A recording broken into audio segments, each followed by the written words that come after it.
Hey, hey, hey, hey, hey, hey, hey. What's going on, guys? What is going on? What is going on? Actually, immediately, let me just do this right now. Let me pause the music for a second. Let me just get this out the way. I am not, and never will be, I am not a real world pilot. Let's just get that out the way. I'm a guy who sits in front of a computer in a simulator and fly fake airplanes. So let's just get that right up front. Anybody who's watching this replay of this video, not a real pilot. The thumbnail picture you saw is me sitting in a Southwest flight deck, which I've done on different airplanes and airlines throughout my life. Anyway, let's get back to it and we'll talk about stuff. Welcome aboard. Woo! How you guys doing, man?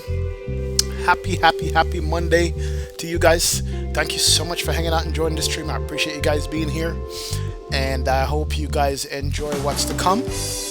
I thought I'll do something different this Monday. I thought I'll do something that a bunch of people have been asking me to do. And I know already there's tons of tutorials out there for flying this airplane. This is the Zebo 737, which goes for any 737 in any simulator, really and truly. Right? But specifically the Zebo. Whether it's a 700, 800, or 900 is what we're going to be talking about today. I'm going to show you how I do it, how to get it up from cold and dark to flying, to the flight plan, how to vector yourself, how to descend, how to do most things in the airplane. Now, it's not by the book. It's not by any kind of standard operating procedure for any particular airline. This is how we do it in the sim. This is how I do it in my simulator. This is how I make this stuff work.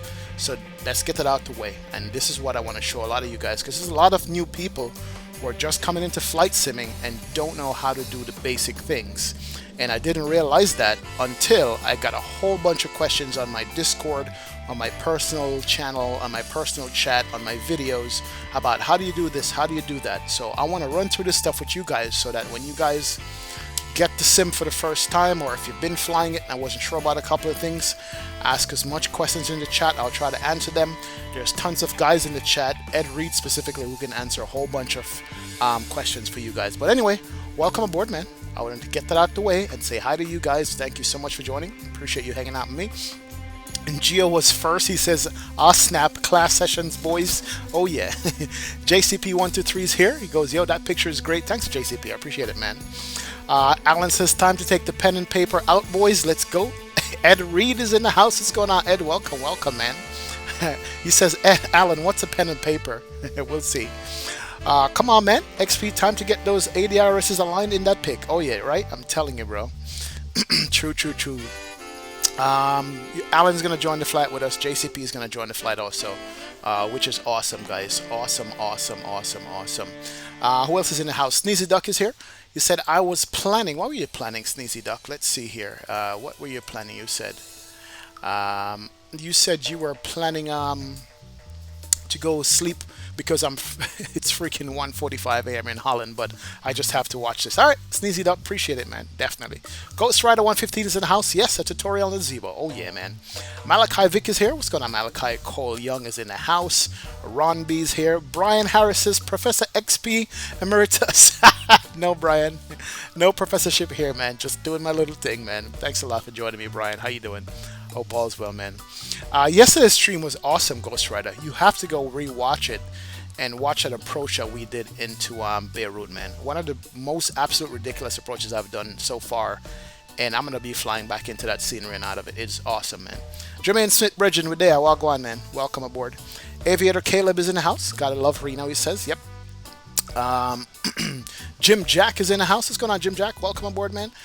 Super Hot Pilot is here. On the picture of you sitting in the cockpit, the fuel cutoff switches are different. Yes, that was a newer 737-800 that Southwest has with the newer ones that's in the MAX. Those cutoff switches are in the MAX, but it is some of the newer 800 planes.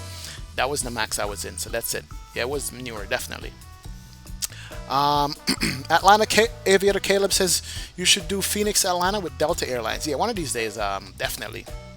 We'll do that, Aviator Caleb. No problem, man. Definitely. We'll do it, man. Who else is in the house here that hasn't said hi in chat before? Jay Burton is in the house. Antoine Woodrow Jr. is here. What's going on, Antoine? Mr. Burton, welcome aboard. Also, Fair is in the house. Any 320 tutorials soon? Yes.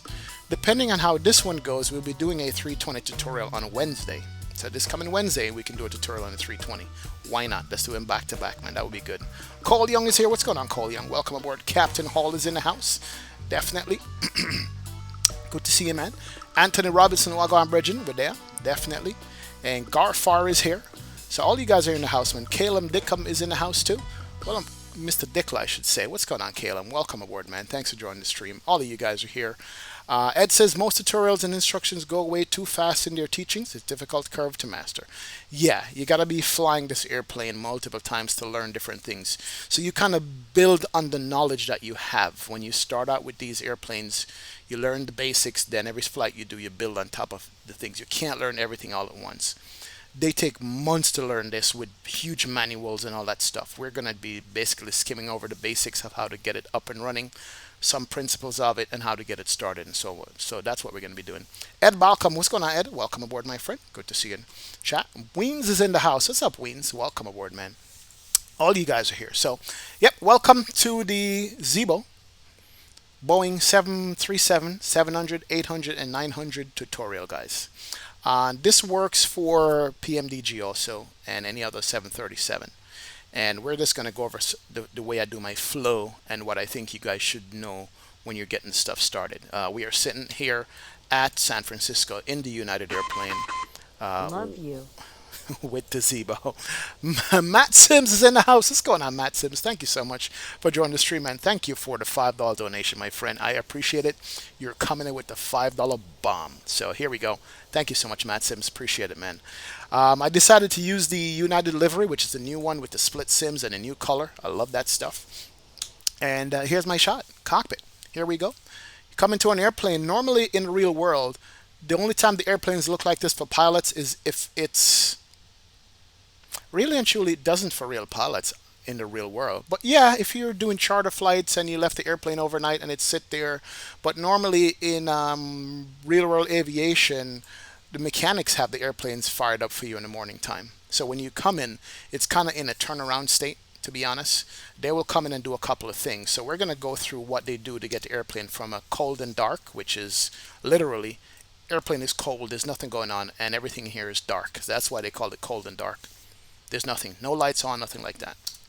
And basically what they do is they do a whole bunch of checks, which I'm going to skip over because it's not necessary in a simulator like this.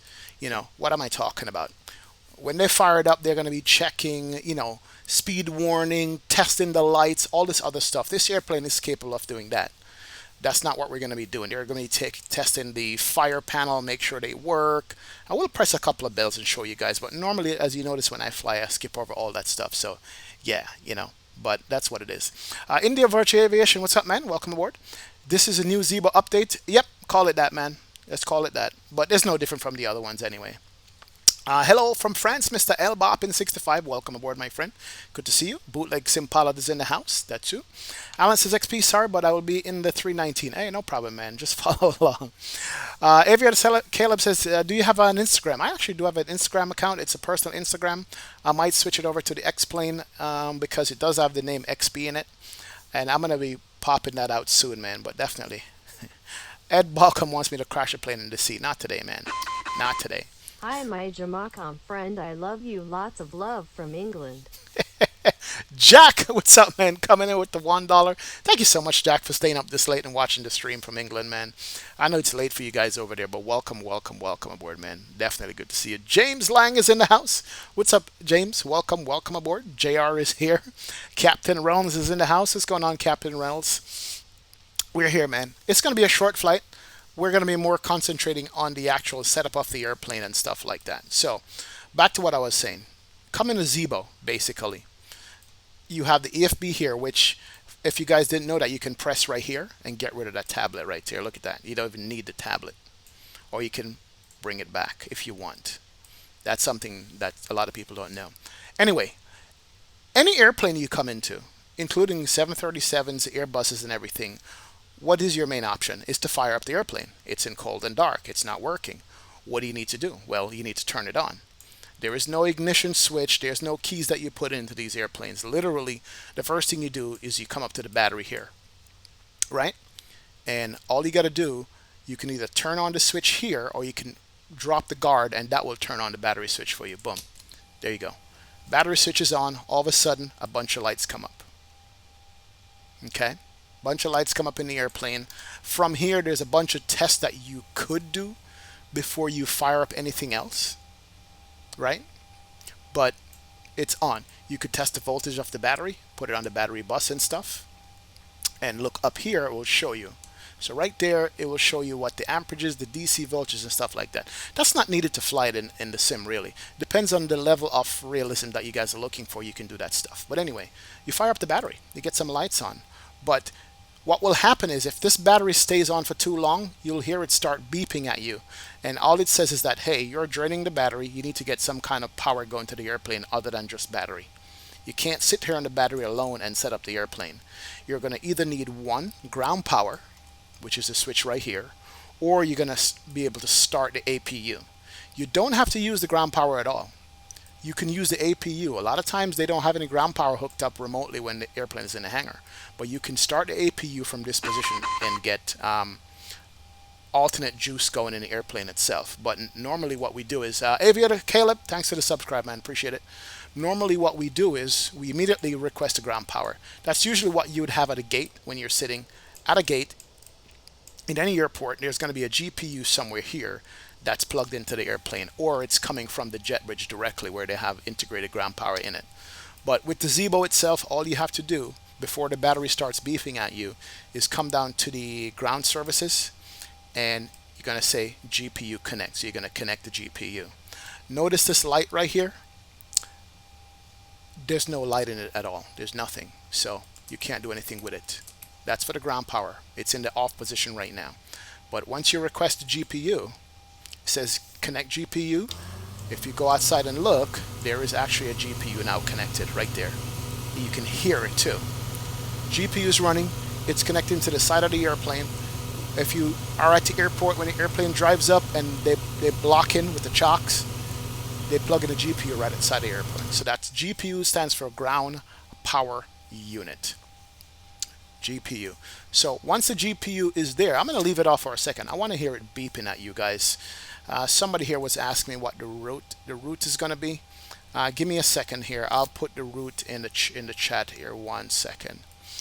Because I realized with this particular flight, it didn't give us a SID, standard instrument departure. I'm going to come up with one here shortly for you guys, but I'll do that. I'm not sure how long you have to be on battery before it starts beeping at you saying the battery is draining, but I think it's maybe like 5-10 minutes or so before it comes up, man.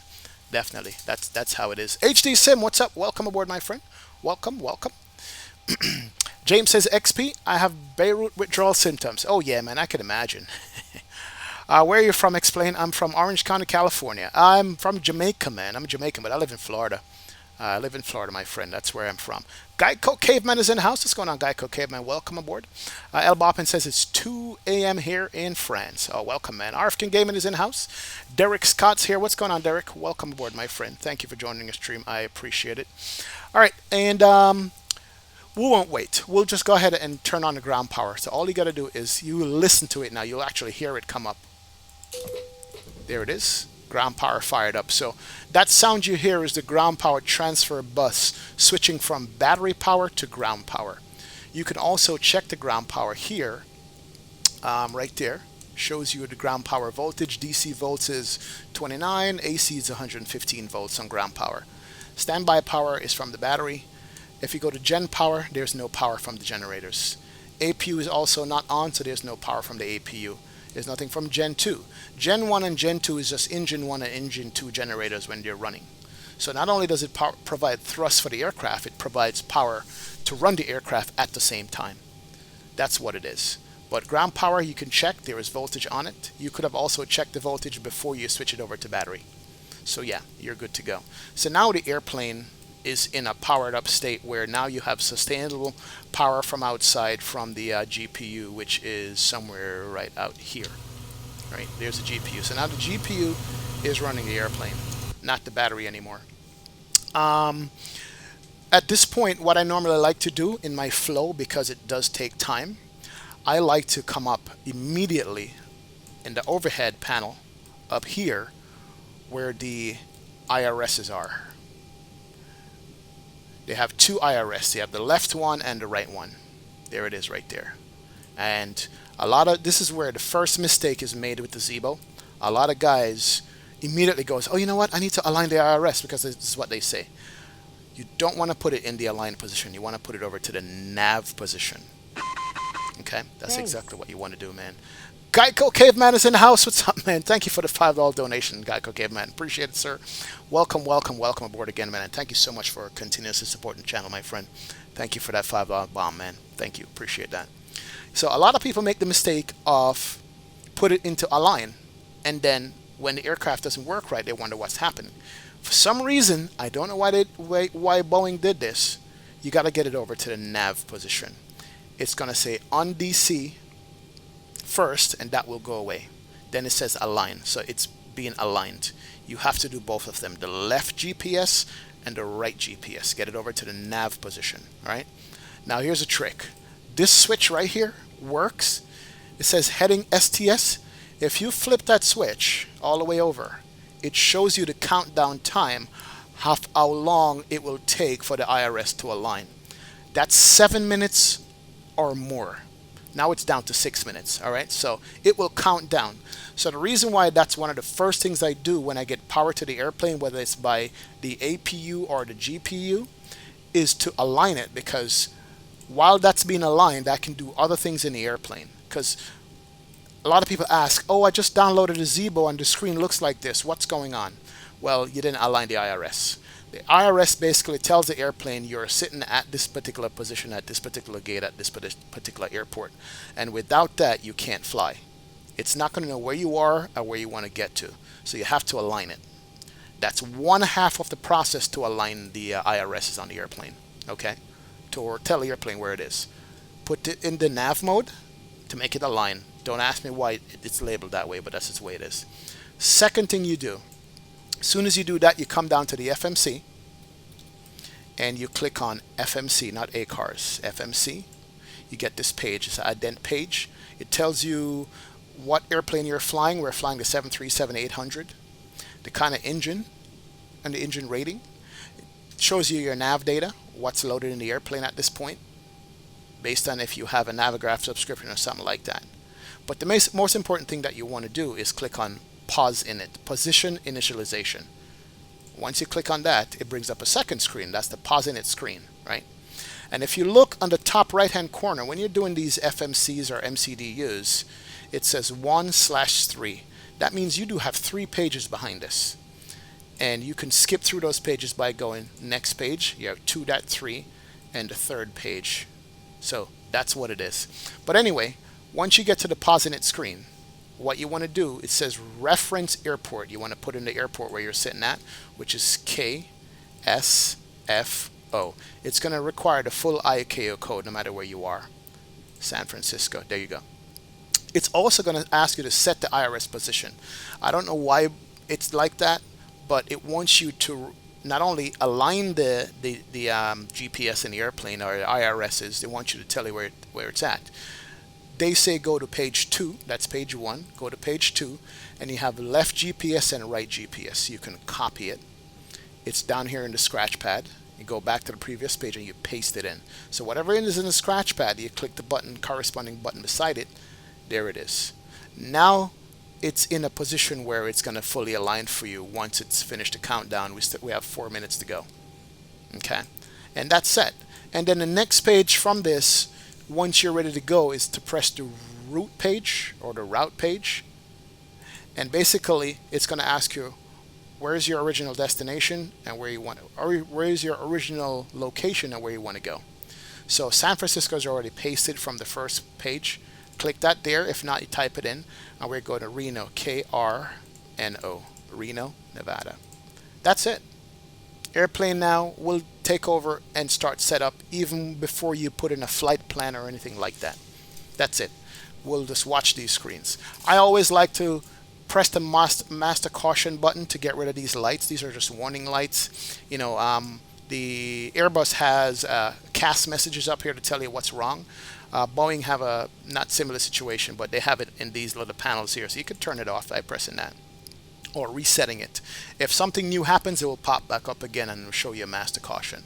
So that's a step. Power up the airplane, get to IRS's aligned, and you're good to go. Let me read some comments here on here. Captain Reynolds says, good work, XP. So many that have these questions. I learned like you years ago, that hard way. Good stuff, man. It's why I consistently rock with you. Thank you, Captain Reynolds. Appreciate that, sir. Caleb says, I just subbed on my other account, but I'd rather get airplane streams and vids on my recommended on this account. Thanks a lot, Caleb. I appreciate it, man. Appreciate that, sir. Ed says, XP flip over to voltage and watch the power go down. Interesting. See, that's why we have Ed here. Let's see, we are on ground power, and it says flip over to voltage and watch the power dip on you. Let's see. One of these. But anyway, that's when you draw on the system, the power will actually go down on you and stuff. You'll see guys come over here and test a bunch of these different things, which they do in the real world. When the pilot comes on, no matter if the airplane is running, stall warning, hold that down. And that sound you hear is actually the stick shaker. There it is, stick shaker. If you're stalling, the stick shaker will activate to tell you, hey, you're stalling the airplane. Or you could do the speed warning on here also. That's an overspeed warning. It will say overspeed, the airplane is overspeeding. I usually don't test those, okay? So you can do that. There's also fire warnings down here that you could test right here. Make sure they come on, make sure they light up. So that's good. That means they're working fine. So there's a bunch of things that you could test. I usually just skip over those, but if you want to have your simulator be as realistic as possible, you can do that. Definitely. Freddy B732, what's up, man? Welcome aboard. Welcome. Good to see you, my friend. Thanks for joining the stream. Welcome, welcome, welcome. What else is in the chat here? Ed says IRS equals inertial navigation system. Thank you, Ed. Appreciate that, man. Yep, IRS is similar to GPS, but I guess it's more accurate. So it's an inertial navigation system, that's called. You could make the align time 1 minute through the EFB. That's true, Kayla. So you can go to the settings. By the way, you just notice the screens change. The alignment process is over. That's when you know you're ready to go. So what KLM is referenced to, in the Zebo, if you go to configuration and you go to realism, the align time can be set to real, long, or short. I'll leave it at real. That's my little realism there. Field time's the same thing. You can do real, long, or short. And there's a bunch of other stuff you can do in the Zebo, but I set mine on real because by the time I'm set up, it comes up already. Give us a little bit more realism for myself. But thanks for pointing that out, Caleb. Appreciate that. Ed says FMC. That's right. FMC equals Flight Management Computer. Okay, FMC is Flight Management Computer, so it's a computer that manages the flight. That's what you got there. JCP said, okay, I've got everything in my FMC. I will wait a few. There you go. Big Ace Gaming, what's going on, man? I made it, buddy. Let's put this thing 40,000 feet in the air. Yeah. We'll do it, man. Ed says, XP, that was without the GPU. Ground. Okay, that was without the GPU. The battery voltage would drop. I see what you're saying, man. Alan says, so can I use this in my fancy A319? Nah, man. W. Bruce says, just download a Zebo mod, but with little of learning curve from Explain 11, default 738. I got you, man. Don't worry. Keep watching. All right, so we're aligned. We're good to go. Let's work on the flight plan here. Now we're in this page, which we put in the origin and destination. We can go to page 2, and that says RTE, which is a route page. Basically, you want to type in your route here. So let me come down here. I already filed this with through SimBrief to get me my flight plan. That's going to be a whole different tutorial as far as how to use SimBrief and get your flights and stuff like that. I'm going to pop this out too for you guys so we can bring it over to the FMC. But yeah, flight plan with all kinds of fuel data and all kinds of stuff is in this. It's a good document to have, but we're just going to go to the plan itself. It says route, and that's the route we're doing. Okay, and we're doing San Francisco to Reno. And it really only has just one waypoint in between the departure and the arrival. That one waypoint is SAC, S-A-C. So any waypoints you get between the departure and the arrival, you just want to put it in here, S-A-C. That's it.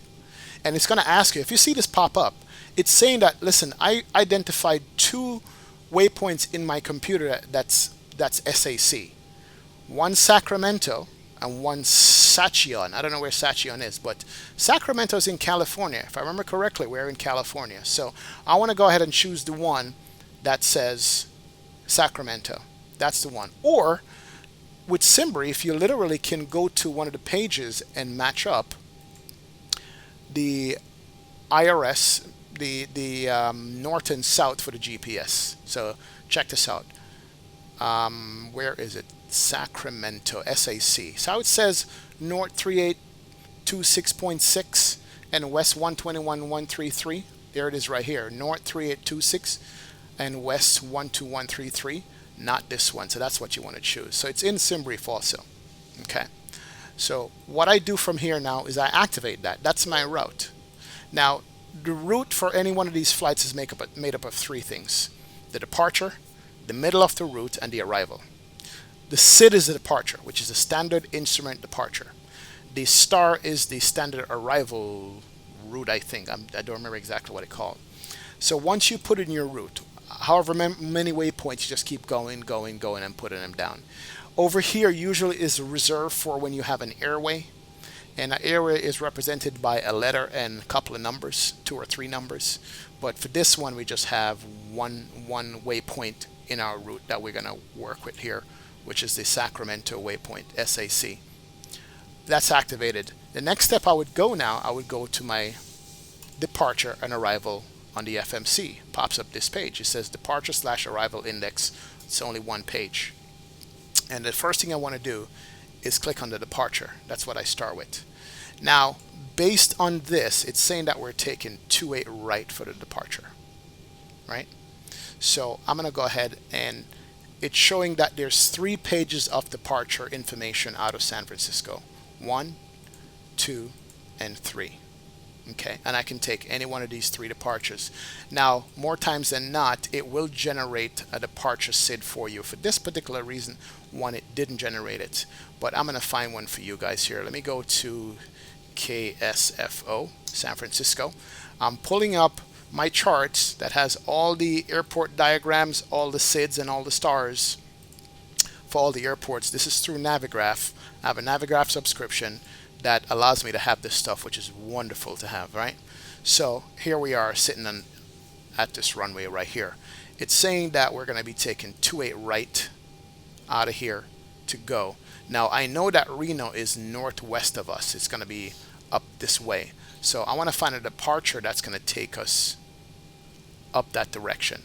So let me go through here and see if I can find a departure that does that. As I said, normally SimBrief will do that for you, but for some reason didn't generate one. So there's a bunch that we can look at here and see that what might work for us. Okay.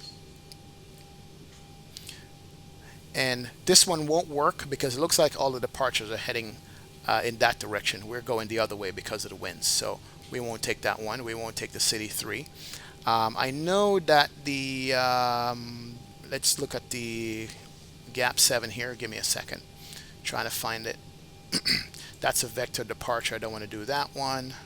Yeah, I should have chosen a route that was going to give me a nice sit out of here. But I'm going to find the best one for you guys that we can use. I don't like that one either. There's a couple. I think the offshore 2 departure might be the best one. Yeah, that one comes south. Interesting. You know, maybe if I use the ones, I'm going to use the 1 runway instead and do the stick 4, hold on, or the truck and 2, hold on a sec. Yep, we're going to do the truck and 2 departure. There it is. That's the one we're going to use. So the truck and 2, based on my diagram, if I look at this, is a little bit of representation of the airport where I have the 2 8s here and the 1s here. If you look at the chart, that's a blown up version of that. Same thing. The 2 8s go this way and the 1s go that way. We're going to be taking off from the 2 8 left, right? So if that's the case, we're going to use 2 8 left on the truck and 2, which is going to take us all the way right turn and go to trucking. Then we can go to the Sacramento VOR. So we're going to do the truck and 2 with 2 8 left. So let's come back down here and select our runway. 2 8 left. And then we're going to go to page 2 and find trucking over here, which is the trucking 2. And we're not going to put in any transition on it. There it is right there. So 28 left, trucking 2. That's going to be our departure. And then one more thing to set up is the arrival. Based on my chart here, my arrival is going to be the SIR 3, SIER 3, 34 left in Reno. So all I have to do is come down here, look for SIR 3, look for 34 left. There's 5 pages. I'll scroll through these 5 pages here. 34 left. It doesn't have an ILS, but they're giving us 34 left because of the winds, so we'll work with that. Interesting with this page, because it's not an ILS, it's going to be a visual approach. It can give you an extended centerline. It says runway extension. It's like an extended centerline that will show you on your primary flight display, which we're going to talk about here in a sec. So I like to put it at like 10 miles out, so that way I know it's there and I can pick it up, execute that. My flight plan is in. So flight plan is already done right there. Okay. Hope I'm not boring you guys to death. I hope you guys are hanging in there still. If you have any questions in there, just tag my name in it so I can read it real quick in chat and and get it going here. Sneezy Duck says, AXB, I have a small question. When I want to taxi my aircraft, I can't steer it to left or right. I'm using a mouse and I think I need to adjust the settings to yaw, but I'm not sure. It's very difficult to fly this airplane with just a mouse alone, Sneezy Duck. It really is difficult. There is a setting in the Zibo that you can choose if you go to configure. If it's, I think it's general config. Hold on, is it general? No, hold on. Configure hardware. There we go. Hardware. It shows you nose wheel axis is what you need. I use yaw because I have a rudder pedal. You could use roll. You could use VR or on. I'm not sure what you're going to be using with a mouse. That's the difficult part of it. So it's tough with a mouse, man. If you can get a hold of a Logitech 3D Pro, it's got everything that you need to fly this airplane. It's only like 35 bucks, man. It would be a nice little present for you if you can get that, or get somebody to buy it for you or something like that. But yep. First off, Sahaza, do I have the flight plan on here?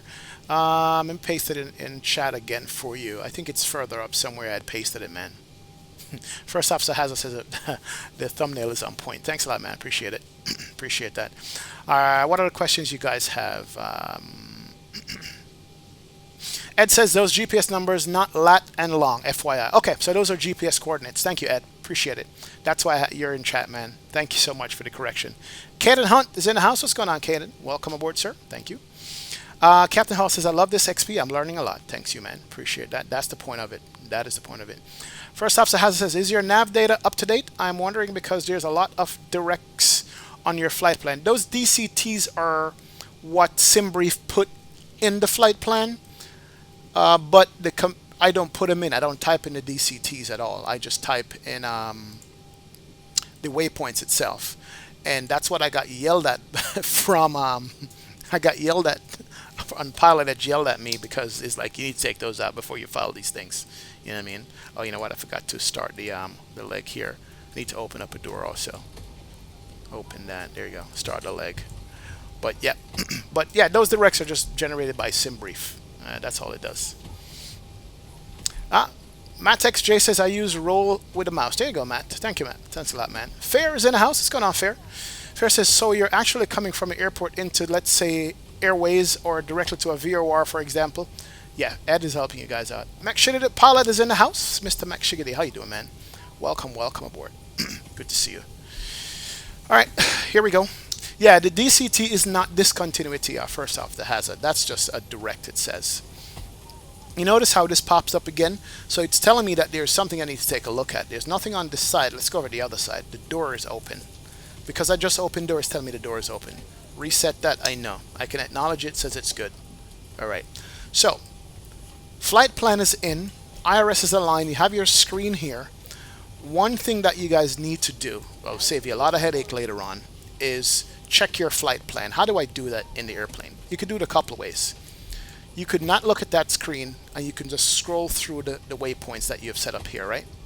And the way to scroll through this is just you have 2 pages of waypoints. You do first page, trucking to Sacramento to Hoboa, you get vectors, and that's it. look at this. That's a discontinuity right there. You want to get rid of discontinuity. All you have to do is just click on that and move it up there. It overtypes it, execute that. Discon is gone. Second way to do it is to actually come up here to this panel, and normally it's in the map mode to show you the map that you're looking at right there, but you want to do the plan mode. You scroll it to the right, puts you in a different mode. Look at that, right? In that mode, you can change the range of what you see on the screen. I'm at a 600 miles now. I can go back to 80 miles, to 40 miles, to 20 miles, to 15 miles. I'll leave it at 5 miles. And all you're going to do with this is have the screen up. And now, because you put it in plan mode, there's a change on the FMC. That's what it looks like now. Once you put it on plan mode, let me scroll out a little bit further, you could see. It now changes. You still have the legs, but you have a step button here. You could step through the flight plan and see exactly what that flight plan is going to do, and if there's going to be a problem. And all you do is just go hit the step, and you'll see this move from one waypoint to the next through it. So if I hit step once, it takes me to the next waypoint, which is Trucking. Then from Trucking to Sacramento. Then from Sacramento to Hoboa. And then from Hoboa, it takes me to a waypoint here that's just off the runway, where I get vectored to the runway itself. There it is right there.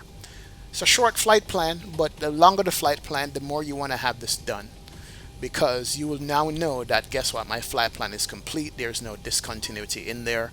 Just step through it real quick. Boom, boom, boom. Page, page, page, page. You know it's good. Everything is connecting the way it should. And that's what I like about it. You can even scroll out a little bit further so you can actually see what's going on. Let me put the range to what, 20-mile range. You see the 20-mile ring here, 10-mile ring, and you just step through, and you see exactly what's going to happen, and that's it. Good to go. And when you want to, I always default mine back to the legs page when I'm flying. But anyway, once you're done with the plan mode, you just come down here and put it back over to the map mode. There's a couple more modes that you can use that come in handy. There's a VOR mode if you're going to be flying from VOR to VOR. Usually you don't do that in these airplanes anymore. It's basically just waypoint to waypoint. There's also approach mode that shows you the ILS vertical navigation and lateral navigation. Really don't use that either. You leave it in a map mode. At least you can get an idea of what's going on. These two screens right here are very important. You'll hear them. One is drawing a blank here. Primary flight display, which is this one, and the navigation display, which is this one. The primary flight display basically means that it's primary. It shows you the horizon line, the sky, and the ground. It shows you the pitch up and down, how much you're pitching the airplane up and down. It shows you your speed, and it shows you your altitude. So it shows you all the things you need if you're going to fly this airplane manually, especially. If all else fails, as long as your primary flight display is working, you're fine. The navigation display is, as it says, it's for navigation purposes. It shows you like a plan mode exactly where you're going to from waypoint to waypoint. It will also show you weather, it will also show you terrain and stuff like that. But your primary flight display and the navigation display. Those are the two screens that are in front of you. I think these are called like the engine management display. No, ECAM or whatever. Upper ECAM, lower ECAM. I might be mixing up with the Airbus. And these show you engine instrumentation and engine speed and fuel and stuff like that. So it varies. So your primary flight display and your navigation display. But as far as your flight plan is concerned, it's done. It's set up. It's ready to go. What else do we need? We need to get fuel on board the airplane. It's going to be a very short flight. Let's go back to our chart here. It will tell us, based on what SimBrief gave us, how much fuel and how much passengers. Here it is right here, right? So it's saying 120 passengers. Cargo is 100 pounds. Payload is 28.6. Fuel is 10.7. These are thousands of pounds, by the way. 10,000 pounds. Total weight and stuff like that. It's very simple in the Z-boat to load this up. You don't use the default one in X-Plane. You use the one that's in the chart here. So you go home, you go to fuel panel. There it is. It's in kilos right now. Let me change that real quick because I fly them both. When I'm in Europe, I fly kilos, and when I'm in America, I fly pounds. Let's switch it over to pounds. There you go. My flight plan is in pounds right now, so that's what we're going to be working with. So go back here. Pounds, fuel, 10.7. So all you got to do is come here. Fuel on board right now is 22.6. Let's type 10.7. There it is. Hit the blue mark, enter it. So that's thousands of pounds. 10,000 pounds, 10,000.7 pounds of fuel. And then you go back here, pull up the chart again, and the payload is going to be 28.6 to equal a total zero fuel weight of 120.5. This is the magic number right here, 120.5. Make sure you have enough fuel. Make sure you have the right payload. So I'm going to type the right zero fuel weight. Payload is 28.6. We're going to come here and do payload 28.6. Enter that. So my zero fuel weight now is 120, basically 119.8, 120. Let's go back to the chart and see what it says. I needed a 120.5. So I'm pretty much basically matching what the flight plan says I need as far as fuel is concerned and as far as weights is concerned. Very important. You don't want to have too much fuel or you don't want to have too little fuel. That's it. That's all you got to do for weight and fuel in the Zebo. It's very good, man. It's perfect. This is why for every flight that I do, it literally takes at least 30 minutes to set up the airplane to get out of here. You know, you could jump in and just fire it up and go, but you at least have to wait until the IRSs are aligned before you get the primary flight display. You don't really have to put anything in the FMC to make the airplane go. You could just do hand flying around and land, touch and goes or whatever they call it. You know what I mean? But to set up to do a proper flight, this is what you have to do. So it does take a while. It really does take a while. Devin Bastion, what's up, man? Welcome aboard. Nice pick in the aircraft cockpit. Thank you, Devin. Appreciate it. Ramon Thompson's in the house. Jinda T or Cersei. Ramon. It's Jinda T, man. No Cersei. Cersei T tastes bad, my friend. First Officer Hazza is in the house. What's going on, First Officer Hazza? Welcome, welcome, welcome. Captain Hall says tea's ready. Malachi Vic, I get an aircon master caution and I don't know how I fix it. I'm going to show you that right now, man, Malachi. We're going to get into the pressurization panel here in a second. Definitely. All right, here we go. Yep, make sure you get the pilot weird. I'm doing a tutorial, man, not the traditional flying today. Thought I would just do it for some people who haven't seen it before. All right, who else is in the house here that I haven't seen yet? First Officer has says, sorry, you misunderstood me, XP. I meant, how do you get the flight plan onto the EFB? Oh, okay. Let me show you this real quick. As a matter of fact, I'm glad you asked. Let's go over here and let me show you my screen. Chrome. Let's go to Chrome. There is my flight plan. I brought up via SimBrief. So if you look, it says www.simbrief.com. That's my flight plan. I download it in a PDF format after I create it, after I've gone to SimBrief. And I just download it to the Explain Resources plugin Avatar folder. So let me actually show you my monitor instead. Hold on, so you can see every window that I'm working with here. So oh crap, I saved it again. Anyway, yeah, once you go to SimBrief and you generate your flight plan and you get everything up and you download the PDF onto the browser, you just go ahead and download it and put it in Documents, Explain Resources Plugins Avatar folder, Charts. So you navigate to that. So I would go Documents, I'll go Explain 11, Resources, Plugins, Avatar, Charts, and I already have a bunch of other flight plans in the charts. So that's where I navigate to, and I just save it there. See, I just saved it twice now. Once it's saved there, I can literally come back here, go to the Avatar, go to Charts, close that, go back out, go into Charts again, and there they are 3 times. San Francisco to Reno, PDF 1 and PDF 2. So I just saved those. And that's all I do to get it in the airplane itself. It's pretty simple. It's pretty easy to do. And the SimBrief takes another tutorial to generate the flight plan, which it will make this video too long and too boring to show you guys. But that's how I get the charts in the EFB, my friend. That's how I do it. Let's come back to you and go you. All right, cool. And let's get rid of Chrome. All right, cool. Yep. So that's how it's done. That's how I do it, man. Yeah, Alan, I'm on VATSIM right now. I am actually connected to VATSIM, so I'm ready to go. Jim Jacks is flying the AGCG. No, not right now, man. This we're doing just the 7, 8, and 900 tutorial here, my friend. Earlier today, I flew on Norwegian 738, and all the screens don't have pixels. It looks really smooth. Why is this? I'm not sure. Maybe it's just the resolution. That's why. Ed says each horizontal line is 5 degrees. This is what Ed is talking about. The horizontal line to know your pitch, 5 degree, 5, 10, 15, 20 degrees. Usually your climb out, you're looking at 15 degrees nose up, and we'll show you that during the climb out on this. All right. So anyway, all right. So fuel is in. We loaded the fuel. We loaded the flight plan. Let's finish up with the FMC. Very important. Now, once you have the waypoints, you check them there, right? Click the init reference button. Brings you to a perf page, performance initialization page. With the Zebra, all you got to do is just click that, and it will load up the 130.6, which is the gross weight for the airplane. That's it. You're done.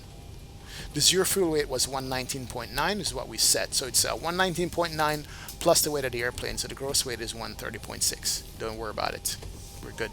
Reserves, I always like to do 2.0, 2,000 pounds of fuel, which is an extra hour, I've been told.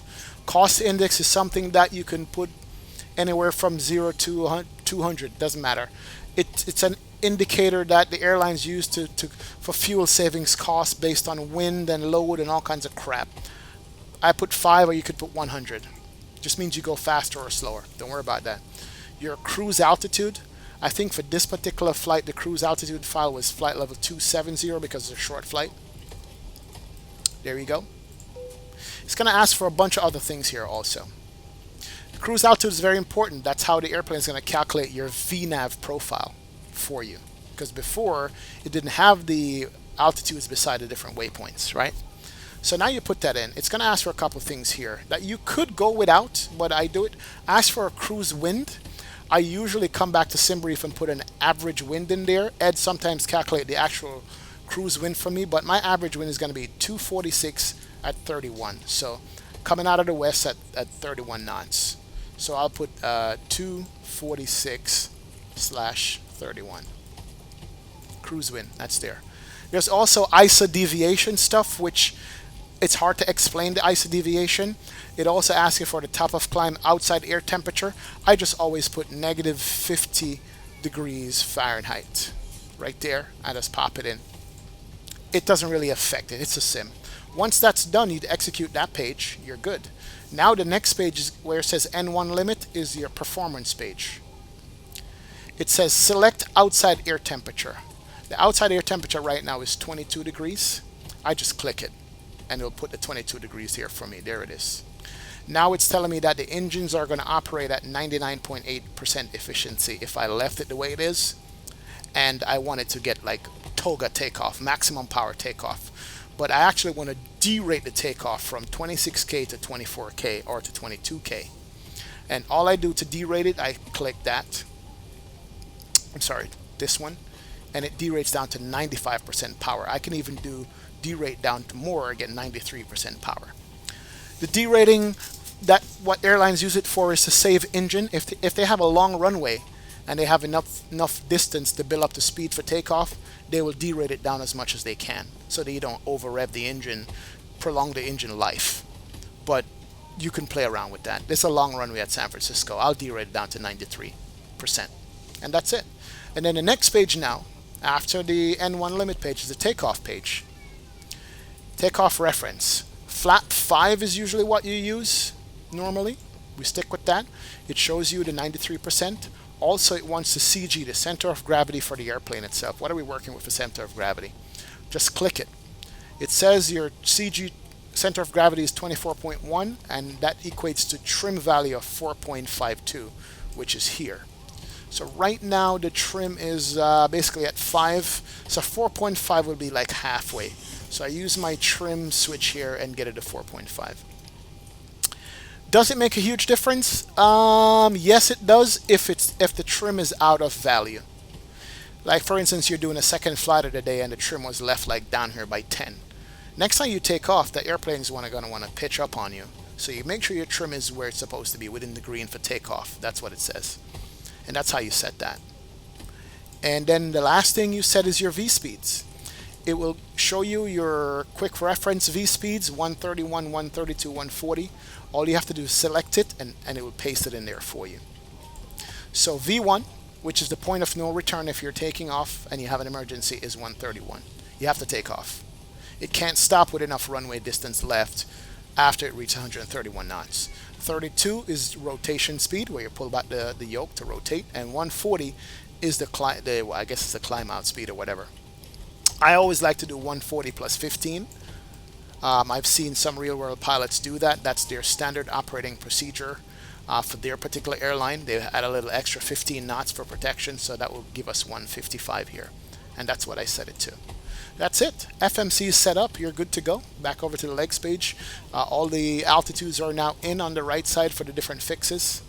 And we'll hit flight level 270 at Sacramento, which is our cruise altitude. Then we're going to be descending. So yeah, that's in. We're good to go there. Good to go. So that's set up. Alan says, XP, are you still a fan of VATSIM? Yeah, man, I'm on VATSIM. Or maybe that's an old comment. What else am I missing here? Jim Jack, I hope I answered the climb 1 and climb 2 for you. That's the D rate of it. What was the altimeter here? I need to put that in also. Charlie Rondo, what's going on, man? AXP, another name change since Dodge Guy 612 account doesn't work, so now I'm stuck with the real name. Well, welcome aboard, Charlie. Good to see you, my friend. Thank you. Welcome, welcome, welcome. All right, so we only have a few more things to go. We have to set up the MCP, you'll hear, Mode Control Panel. And basically it's saying that it's going to control the autopilot mode, the heading mode, the LNAV mode, the VNAV mode. Let's go ahead and set that up real quick. We already did put in the speed, right? Which is 155 minimum. That's what we set there. Now, this is something that I do. On LNAV, the bank angle of the airplane when it's turning is automatic. When you're in heading select mode, it's not automatic. I usually go ahead and set it to, like, I think this is, was it like 25 degrees, not 30. That's just my preference. Some people set it to 30 degrees. I set it to 25. But this only works when you're in heading mode. When you're in LNAV, it's automatic based on the speed of the airplane. So I'd set that there. But I need to put in an initial heading for my takeoff up in the mode control panel. And I also need to put in an altitude, right? Where am I going to get that from? Well, charts. Go back to the charts. Go back to the instrument departure, the SID, on the Truckin' 2, and there's notations on it. It's going to tell you. It's going to be like, all right, here you go. Two things. For this, we're taking 28 left. It says climb heading 284 to 520 feet, and then at or below 210 knots, turn a right turn direct to Truckin'. It's telling you what to do and where to go for the departure. It also illustrates that departure for you. There it is. Heading 284, and above 520 feet or 210 knots, you're going to start making your right turn to the first waypoint, which is Truckin'. So it spells it out for you and it shows you in a diagram.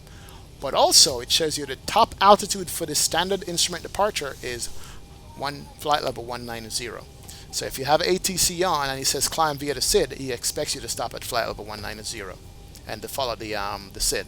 So we're going to put in 284 and 190 up here. So a heading is 284. It's usually runway heading, or yeah, usually, sometimes deviates. And we're going to go up to 19,000. There it is. So that's how you set these three numbers. The climb out speed plus 15, the heading for the runway, or otherwise stated by the SID, and the top altitude. You're good to go. That's it. There's a couple more things we're going to do up here later on. But let's get this show on the road and get this airplane out of here. Now, APU is not running. We're still on ground power, right? That means that all the passengers in the back of the airplane are burning up right now because there's no AC on the airplane at all. You can come up here and check the cabin temperature, and this does work. Right now, the cabin temperature is, what, 21 degrees Celsius? It's not bad. These switch does work also. So in order to get the packs working, and in order to get the bleed pressure working to start the engines, you're going to have to start the APU. You don't have to turn on a fuel pump at sea level, and this is modeled in Zibo, because the fuel pump will work and it will send fuel to the APU. But if you're, say, at Denver, which is 5,000 feet above the ground, you want to have at least one fuel pump on to actually pressurize the fuel system so it can feed fuel to the APU for starting. So you can turn that on. And to start the APU, pretty simple. You're going to hold down the start switch to like 3 seconds. So you put it in on position, that primes it, and then you hold it down. 1, 2, 3. There it is, it's moving, you let it go. And what it's showing you right now, the APU is basically a jet engine. It's a third engine on the airplane. Not for thrust, but just for power. It just dumped fuel. The EGT, which is the exhaust gas temperature, is going up. It should stabilize, and then once it's fired up, then it starts dropping to a normal operating temperature. If it goes beyond a certain point, which is what I don't know what that point is, you want to turn off the APU as quick as possible. You don't want to burn it up and start a fire. It's dropping. Once it's stabilized at maybe at like what, 400 Celsius degrees or 300 Celsius, you're going to see the APU light come on. There it is. APU, so the APU is ready to be used. And all you have to do is switch over from ground power to APU power by just clicking the left and the right gen on it. You go. You can also come up here and check. If you go APU, now the APU's got voltage, so it's ready to go. And all you got to do is switch to gens 1, 2, you're good to go. So now you're on APU power. You can literally go ahead and disconnect the ground power right now, and you're good to go. Disconnect GPU. GPU light's gone, there's no more ground power, you have APU. Second thing you're going to need to do once the APU comes on, just come over here and look at this panel.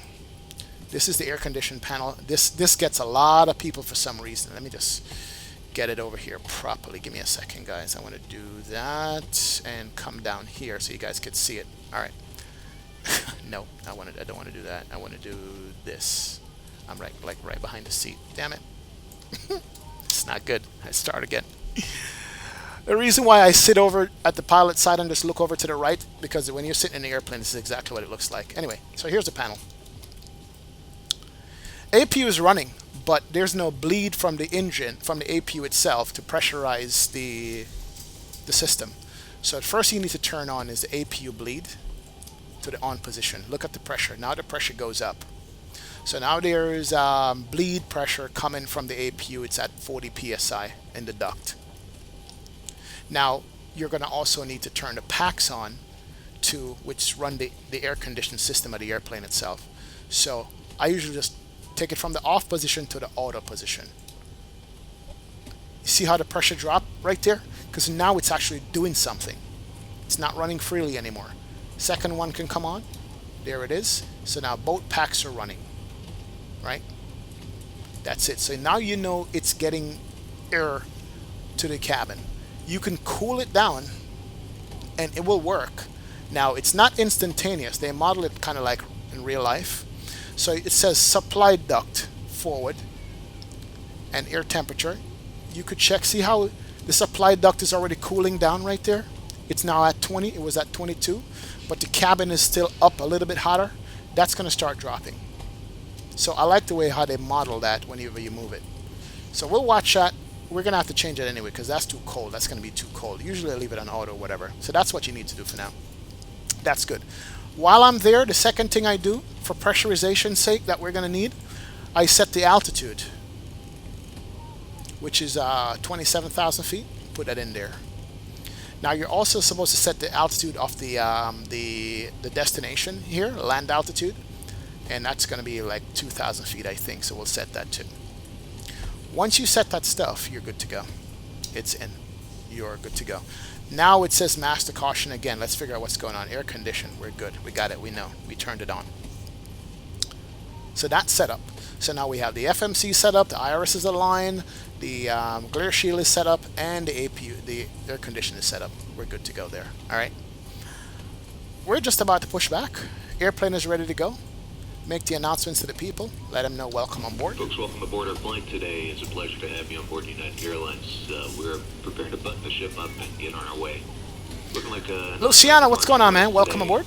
And, After okay a long weather time, along I'm the here. just Welcome like a aboard, reminder, Luciana. Good to see you, man. please remain in Ed's your got seats the with your weather. seatbelt. Wind is With 270, 33, seatbelt. gusting With 39. Is that correct, Ed? with you today. We appreciate 10 mile your viz. cooperation with any Altimeter is instructions that you offer. Again, welcome 29906. aboard. So we got to put the altimeter here. You'll notice it's 29902 now. I notice the altitude is going to change when I turn it to 29906. There it is. That's important, by the way. In a lot of situations, in every situation, it's important. But 29906 is the altimeter. That's set. Thank you for the weather there, Ed.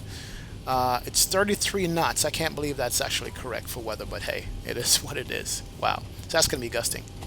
Taking off into the wind, which lowers your stall speed. Yep, there you go. J-Dub Fitzgerald's on board. What's going on, J-Dub? Welcome, welcome, man. Thank you so much, guys, for joining me on this tutorial. I know it's kind of boring for some of you guys who do this every day, but thank you for hitting the like button and the subscribe button. As usual, man, welcome, welcome aboard, guys. Good to see you. I mean, it's been 30 minutes already just to set up the airplane, just to go. This is why when the sim crash after you've done all the setup process, you feel so mad because it just takes so long to set up. Now, there is a checklist here that you can use for a bunch of stuff. I don't like it. You know, one, because I know the airplane itself, and two, because it goes over like every single detail, even the fasten seatbelt sign and blah blah and taxi and all that. You can use it. I do recommend you use a checklist when you're just starting out so you don't miss anything, because it's a lot that we talked about, but it's there just in case you guys need it. It's pretty cool. But we're good to go. What I normally do now at this point, once I know that the flight plan is in, fuel is in, we've set up everything else that we need to set up, I start turning on. Fuel pumps can come on. The rest of them. Electric power can come on. The window heat can come on. I've been told that the window heat in the wintertime is turned on immediately to warm it up so it can be a little bit flexible, because you don't want a cold window and a bird strike, it will just shatter. I don't know how true that is, but I've seen them say that. Okay. And what else? For now, that's it. We should have done a couple of things that I missed. I do apologize. The first thing you want to do when you get to the airplane, once you get power, is turn on the position light. Right? That position light is going to be a green on the right and red on the left. So when you're looking at the airplane, if you're another airplane, you know if the airplane is coming or going based on the position of the lights. That's why it's called a position light. You know, you want to turn that on. And also, usually, well, there's no smoking sign anymore. Fast seatbelt sign will just about come on now. And also, we should have turned on the emergency exit lights. We missed that, but that's fine. It's on. Now, let's turn on the fast seatbelt sign, get everybody seated, let them know we're getting ready to push. There we go. And that's when I go ahead and close up the door also.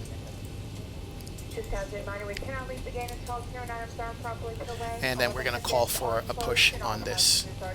I love Better Pushback. That's in the sim here. It's so awesome to have. All you got to do is just click on it and go Better Pushback, request pushback. Ground to cockpit, please show me where you want to go. And it's as simple as just moving your airplane to the position you want it to be. I'm going to push that way. I think somebody's behind me. You can even click it there and pull it forward and set a second point. Let's do that. So it's going to push back and then pull forward. Once I'm done, hit enter, and it's going to just do that for me. Ground to cockpit, tow is driving up. And then once the tow is driving up, I make sure all the doors are closed. Here's something nice about the airplane. It will show you what door is open. The forward entry door is still open because it's red. There's forward service, over wing exit, cargo, all that stuff would be lit up if they're open, but they're closed. So all I got to do is come down and close that last door. Close. And then this light will extinguish. Alright, Alan, you're going to push back and fly behind me? Perfect, man. XP, now it says straight from the Nauer Aviation. Wow, man, that's crazy. Definitely. Alright, no problem, Elbop in 65. Thanks a lot for staying up, man. Get some sleep, man. Appreciate it. Appreciate it. Alright, here we go. Okay, all doors and hatches are closed, ready to connect. So it's doing what it's doing. Once the doors are closed, what you also want to do is come down and make sure your squawk code is correct. and they want you to squawk mode Charlie, they call it, when you're on the networks. You just put it to TARA. Now it's squawking your position and everything like that. Right? And also you need to turn on the anti-collision light. That's the little rotating lights under the bottom and top that shows everybody that, hey, this airplane is getting ready to push back. It's now going to be in motion. So doors are closed, airplane's getting ready to push back, one on top, one on the bottom. So everybody outside knows, clear away from the airplane, it's going to be pushing. See Alan pushing already over there. So I'll wait till he pulls forward, and actually no, it'll be fine. And bypass pin inserted. Release parking brake. So he's going to be on a separate taxiway than me, so I can push. So that's it. So I'm just going to release the parking brake. Jet bridge can go automatically. Pushback, and you may start engine. It's going to start pushback. Now, very important. In order to start the engines, you're going to have enough pressure to turn the engine over, then you can dump fuel to start it up. So what you need to do is, here's announcements going on. Come back to the air condition page, air condition panel, and you're going to actually turn off the pack. You ever be see notice how the pressure is going up now that the pack is off? Turn off both the packs. You ever sit on the airplane and notice how hot it gets during pushback? You're like, why is the airplane so hot? Did they turn off the AC? Yeah, they did. They need all the pressure they can get, especially in the older airplanes, to get the engines to start up. So they turn off the packs. The bleed pressure is high. You want to make sure that your cross-bead valve is in the auto position there. And so now you have enough pressure to start the engine. And literally, you have these two screens up. You come up to the engine mode selector, and you turn it left to ground. And if you watch right away, it says the N2 of the engine is starting to spin up. N2 of the engine is the core. That's going to spin right now, and you can hear it. And then you wait until it gets to 20% N2. See, start valve was open. The low pressure light now goes away because the engine is spinning. And just dump some fuel in. And as soon as you do that, a couple things happen. N2 spins up even faster. The EGT, just like the APU, starts going up. So that's, you put fuel into the engine, now the heat's going up on it, and it's building. And then the N1 starts changing, which is the fan itself. And once that's stabilized, you'll hear something called starter cutout. It just cut out the starter. Doesn't need the starter anymore to turn over the engines. You're good to go. And this engine now is stable at 20% basically, N1. Ready to go for the engine number 2, same thing. Start valve or engine mode over to ground. We got rotation on it. Operation complete. Set parking brake. Set the parking brake as instructed. And then Disconnecting tow. there it is. Stand by. It's firing up. You can hear the sound. You can actually see it's starting to rotate right there outside. And then 20% fuel. There is it. It's spinning up now. It's good. And then the starter, notice here, it's going to cut out and trip back to the auto position. Once it gets to stabilize and it's ready, it doesn't need it anymore. Then the start valve is closed. There it is. It just tripped. Start valve goes away. Now you have 2 good engines. You're ready to go. Definitely. All right, here we go. So now, all you got to do with 2 good engines is switching over from APU Gen over to engine So Gen. it's disconnected and bypass pin is Gen removed. 1. Hand signal will be on the left. Gen 2. We'll see you next time. Says the Have a APU safe is still flight. available. We don't need it. You can either turn off the APU now or wait till later. APU is going to take its time and cool down. There it is. It's turning off. I also come and turn on the yaw damper. Turn on the pitot heat now. You don't want to have the pitot heats on before you're starting to move because they get hot. They get really hot, so they prevent anti-icing. Now, very important for the pressurization system. Turn off the APU bleed. Let me show you some. It says dual bleed right here. If you have the APU bleed going and the engine bleed and you rev up the engines, you can damage the APU system. So you turn off the APU bleed. Now you're going to have the bleed, which is already on from the engines. Turn the packs back on. Now the cabin is going to cool off again. That's cool. So your pressurization system is set. You're good to go. And then you can now set up to do your departure. You need to go to continuous for the departure. Just in case engine wants to turn off, it will stay in a continuous mode. You can go to your taxi light can come on. You can check your overhead panel, make sure there's no other lights that need to come on. You look like you're good there. You can come down here, turn on your flight directors 1. and 2. You can arm your LNAV and your VNAV. With the 737-300, you can't arm the LNAV until after 400 feet above the ground, but with the NG you can do it. And that's it. So the panel is now armed. It's telling the airplane that this is the mode I'm in. If you look here, LNAV is armed, VNAV is armed because it's in the white mode. When it's green, that means it's on and it's working, but it's armed right now. There we go. A couple of things. You want to put the anti-skid to RTO, which is rejected takeoff. So if it senses that you're rejecting a takeoff, if you cut the throttle on rolling down the runway, it will put on like maximum braking for you. So that's what the RTO is for. You also want to go to your flap configuration of takeoff, which is flap 5. Here's the flap indicator. I have it set here, so I'm going to go 1, 2, 5. And you can literally see it moving, old school style. Flap is rolling out. You can actually look at it right here. Leading edge flaps are coming out. And then the rear flaps are coming out right there. Good to go. And then this is when I do my flight control check. Flight control check is not really necessary, but you want to make sure that your joystick or your thing is working. So you can actually come down here and switch from engine to system. You get this window here. Shows a couple of things. Shows hydraulic pressure and the quantity of the hydraulic. Looks good. Shows the brake temperature for the different wheels. But it shows you the different position of the spoilers and aileron. Aileron, flight spoiler. So if I go right, notice how it moves right. If I go left, it moves left, and also rudder right and rudder left. This is your flight control check, so you can kind of tell what you're doing. There it is. And you check it's good. You know, I usually give it a visual inspection just for effect, but it's not necessary. You can't see it as a pilot anyway. That's checked. And then you just turn off that screen. You don't even need that screen anymore. I've been told that if there's an engine problem, this screen will pop up automatically for you. Like if it's a low oil quantity or if it's fire, whatever, this will come up. So, hey. That's what it is. Yep, we're ready to go. Ed says continuous mode also will automatically restart the engine in case of engine stall. There you go, exactly. What's going on, Ryan? Welcome aboard, man. Welcome, welcome. Good to see you, my friend. Thank you for joining the stream. Appreciate it. Ed's giving you guys a tutorial on the mode C, Charlie mode. Kirill Soloviev, what's going on, sir? Welcome aboard, my friend. Good to see you. Jermaine says, getting free lessons, guys. Hit the like button. Thank you, Jermaine. Appreciate that. Juan David is in the house. What's going on, Juan? Welcome. The JCP says XP, the Oakland Center just came online. Did they? Oh, God. Wow. Didn't see that. All right, we'll talk to Oakland Center and see what they got, man.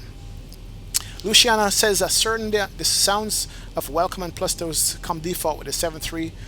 No, they come default with the Zebo, my friend. They do come default with the Zebo. All right.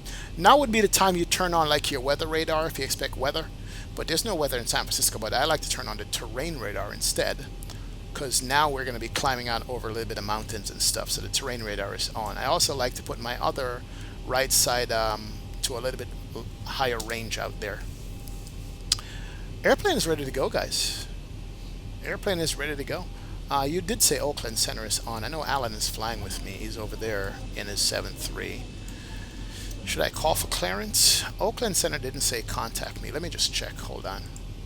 ATC's on, Oakland Ground is on, Oakland Center is on, San Francisco ATIS is on, LA Center is on also. Okay, Oakland Center is 132.2. Let me just call them up real quick. This should be quick. 132.2. You know what? I almost feel like disconnecting and not using ATC today. I can't bother with them because I need to be talking to you guys.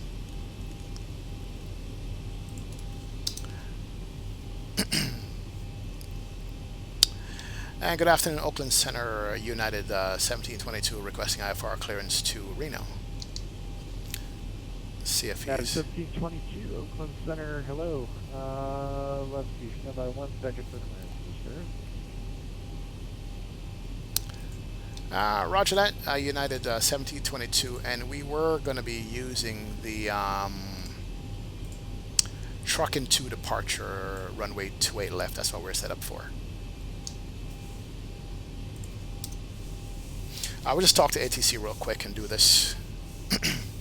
Super Painlich, greetings from good old Germany. Thank you, Super Painlich. Welcome aboard, man. Welcome, welcome, welcome. Thank you, my friend. Ryan says, well, I discovered your channel yesterday. Just ordered the i7 8700K and the RTX 2060. What settings are you running? My settings are as follows, my friends. Focus there, Southwest 2004. There it is real Close, quick. one right I won't on name them Alpha out. Take a 1 right screenshot again. of that, because I'm on VATSIM right now. Southwest 2004, Thank you. runway 1 right there, takeoff.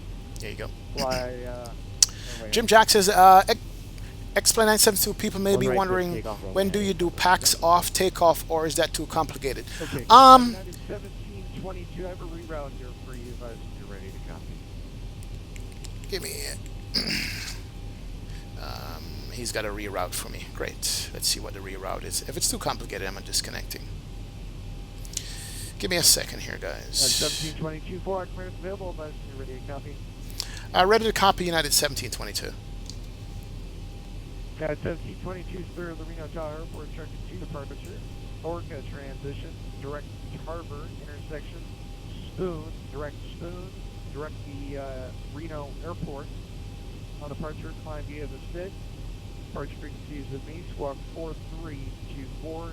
The route is sent via text as well. Trucking to departure, Orca transition, direct Spoon, climb via the SID, squawk 4324, 1722. 4324, you know what? I'm not going to use them. I'm going to disconnect. That 1722 reback is correct. Expect runway 1 right for departure. And advise you for taxi. 1 right for departure, we'll call for taxi United 1422. Should I take ATC or should I not? I almost don't want to take them. And Southwest 2004 rejected takeoff 1 right. Got a rejected takeoff on 1 right. You know why there's a rejected takeoff? Because the wind is too strong. Southwest 2004, roger. Yeah, there he is right here. He just had a rejected takeoff. Go to cross runway 1 off the Foxtrot. There he is. Bravo there. Oh man, of course he had a rejected takeoff. Wind is wrong. Ryan, thanks for the subscribe, man. Appreciate it. Welcome aboard, my friend. Alright, let me see if I can work with this guy here. He sent me the new route via text. Let's see if it's in here. Let's go to text chat. Alright, I'm going to show you guys this real quick since he sent it to me. Let's do it the right way. Let's go to Swift client. And there's the Swift window. Let me make it bigger so you guys could see the text that he sent me. So he sent me cleared to Reno on the trucking 2, climb via the SID, squawk code 4355. It's 4355 is the squawk code. 4355, is that correct? Yeah, 4355. And then I thought he said he sent the full route. That doesn't look like the full route right here. Cleared to Reno on the trucking to departure, climb via the SID, squawk 4355. All right. We'll work with that. That is up. And what else do we need? Let's turn you off. The reroute is going to be all right, so here's a good tutorial. Oh. If we're going to get a reroute. Here's an update for the weather here on my end. And the winds are now showing 27027. Yep. Yep. 35. Exactly. Would you like to take the 28 instead? 28's definitely we'll take instead. United 577. 17. United 1722. United, that is. 1103. United 1103 runway 28 left taxi via Yep. Foxtrot. 28 is what we should be taking because the winds are crazy based on what Ed said. You just noticed that. No problem. Runway 28 left, taxi via Foxtrot. Hold short runway 28 left for United 1103. United 1722, are you ready to taxi as well? Red taxi United 1722. United 1722, before you start taxiing, confirm squawk is 4324, and go ahead and follow company on the right as he pulls out of the ramp via Alpha Foxtrot, hold short runway 1 left. Squawking 4324, taxi via Alpha Foxtrot for 1 left, United 1722. Alright, cool. Let's do this. Let's taxi. Alright, parking brake can't come off. Southwest 2004, can you get me for the 282? Aircraft is already rolling. Southwest 2004, if you would like. There's that. Alan. And I would. the reroute he gave me, we're using the same departure, we're using the same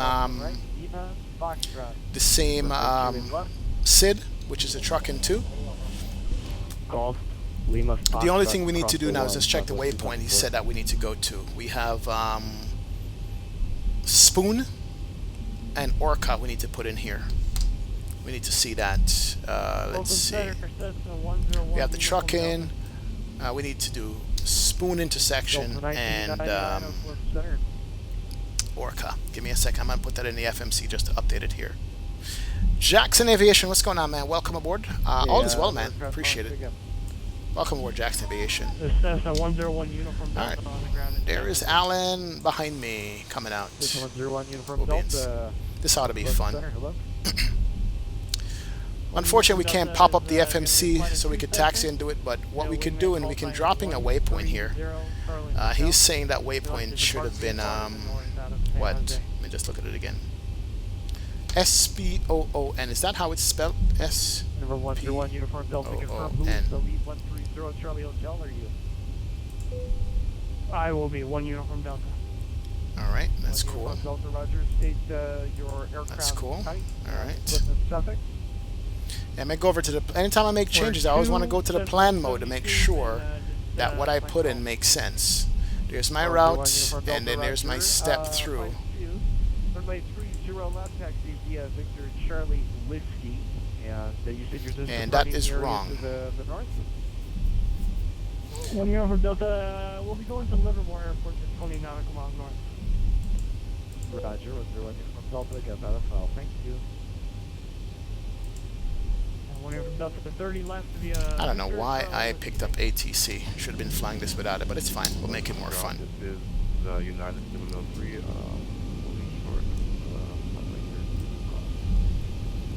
Oh, you know what? 22 show you, I did. the wrong direction there. Yes, I did. Stay left, turn left on Gulf there.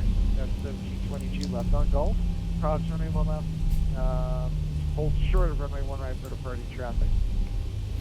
Alright, turn left on Gulf, cross runway 1 left, hold short 1 right. I'm just so used to going to the ones, that's why I came up this way, but we're going to go to a left, thank you. Wow, yeah, I screwed up. You had 1103. I'm going the wrong way. I'm so used to going to the ones that I'm actually taxiing the wrong way, but we're going to go to 28s up here. So departing traffic is there. We're going to cross this runway as specified, and then we are going to hold short the other runway over here. We're good. New weather information, Ed says 270, 27 gusting 35. Wow. Okay.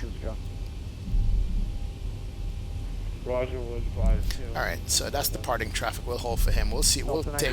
Delta.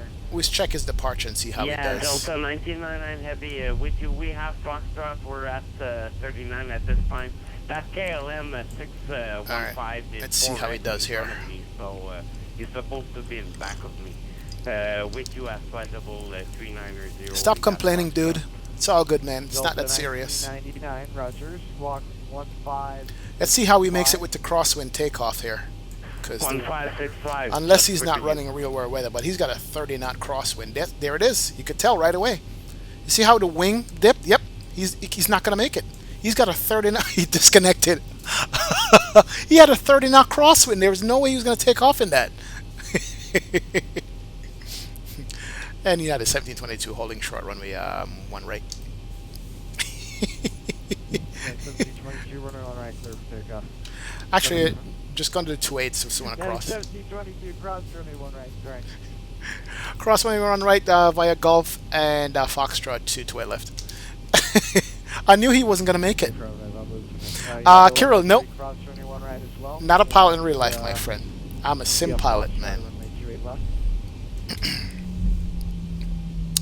Taxi via Foxtrot, 28 left, United 1722. Not a pilot in real life, man. United 1722 gives way to company pulling out of runway 1 right there. Should be pulling on a Foxtrot any second now. Roger that. We'll give it way to the company pulling out of Foxtrot, United 1722. United 1103 confirmed cross 1 right. I knew he wasn't going to make it. There's a 30 knot crosswind. That's the second guy. The first guy did an aborted takeoff, which is good of him. The other guy said, you know what, I'm going to do. So Southwest 2004, runway 28 left, clear it for just takeoff turned out to on, be funny, man. Departure, fly runway JCP says XP, that plane in the thumbnail looks newer because the fuel control switches, parking brake look like the 787 or the Max. Yep, it is a new plane, man. 50 miles Definitely. southwest of the red left VOR flight level 390. When you're ready, descend via the Dega 3. Oh my God. For the visual approach. All right, we should wait for this guy to cross, and it will make the right, give way to him. Already configure all. Yep, we're gonna make a right on Foxtrot. Lima to Foxtrot. Here goes Alan. All right, we'll give way to him. All right, there he goes, and we'll just follow him here. Wow, I still didn't update my flight plan here. I hope I don't get yelled at. We need to be going to Spoon after Sacramento here. And let's go ahead and see if we can put that in again. S-P-O-O-N. There. Delta 2054 Cool. Alright, there he goes. Nice takeoff there, buddy. There you go. That's what I'm talking about. Whoops. Pay attention. Delta 1705. Yeah, he did a nice takeoff. Now that's takeoff into the wind. That's perfect. Not no 30 knot crosswind takeoff. Alright, let's go ahead and do here. Delta 1705 Oakland Center. Execute. Good deal. And let's do plan mode again and make sure that our flight plan is in properly this time. We're going to need to step through this thing. Alright, we're going to take off, go to trucking, then to Sacramento. One uniform Delta Oh, flight. man. Roger, make a Then to Spoon. right cross on course, runway 30 left, clear for takeoff. Oboa. Why doesn't that look right? Clear for takeoff, one uniform Delta flight. Flight plan looks wrong with the changes it's trying to give me.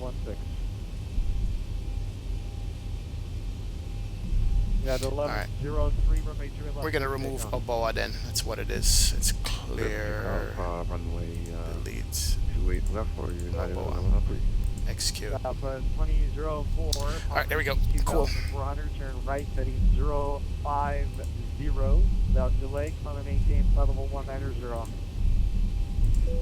190. Alright, we're back. Flight plan is good with the updated route he gave me. We're awesome. Good evening, Delta 1715. With you at flight level Man, this is fun today. Yep, clock is going to come on, Ed. Give me a second here. The flight clock will come on. 4355. What's the descent might pick up at Walmart, Geo? The ones that I'm using right now. 2621, squawk 4246. That is the Logitech microphone. I think it's like $30, man. That's the one I'd use. Spags is on board. What's going on, Spags? Welcome aboard. Avio Man is here. What's going on, Avio Man? Good to see you, my friend. Thank you. Thank you.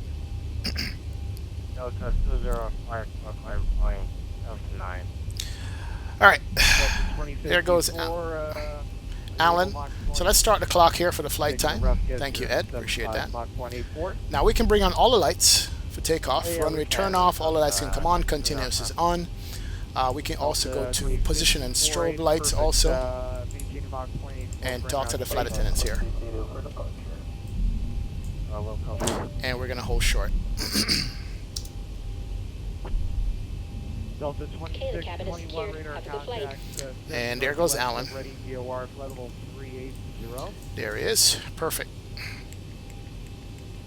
Southwest 2004, turn right, heading 040. Nice takeoff. Look at the wind, how it's blowing right here. This is why I don't do a crosswind takeoff with 30 knots. There you go, Alan. Nice. 250 on the altitude, Southwest 2004.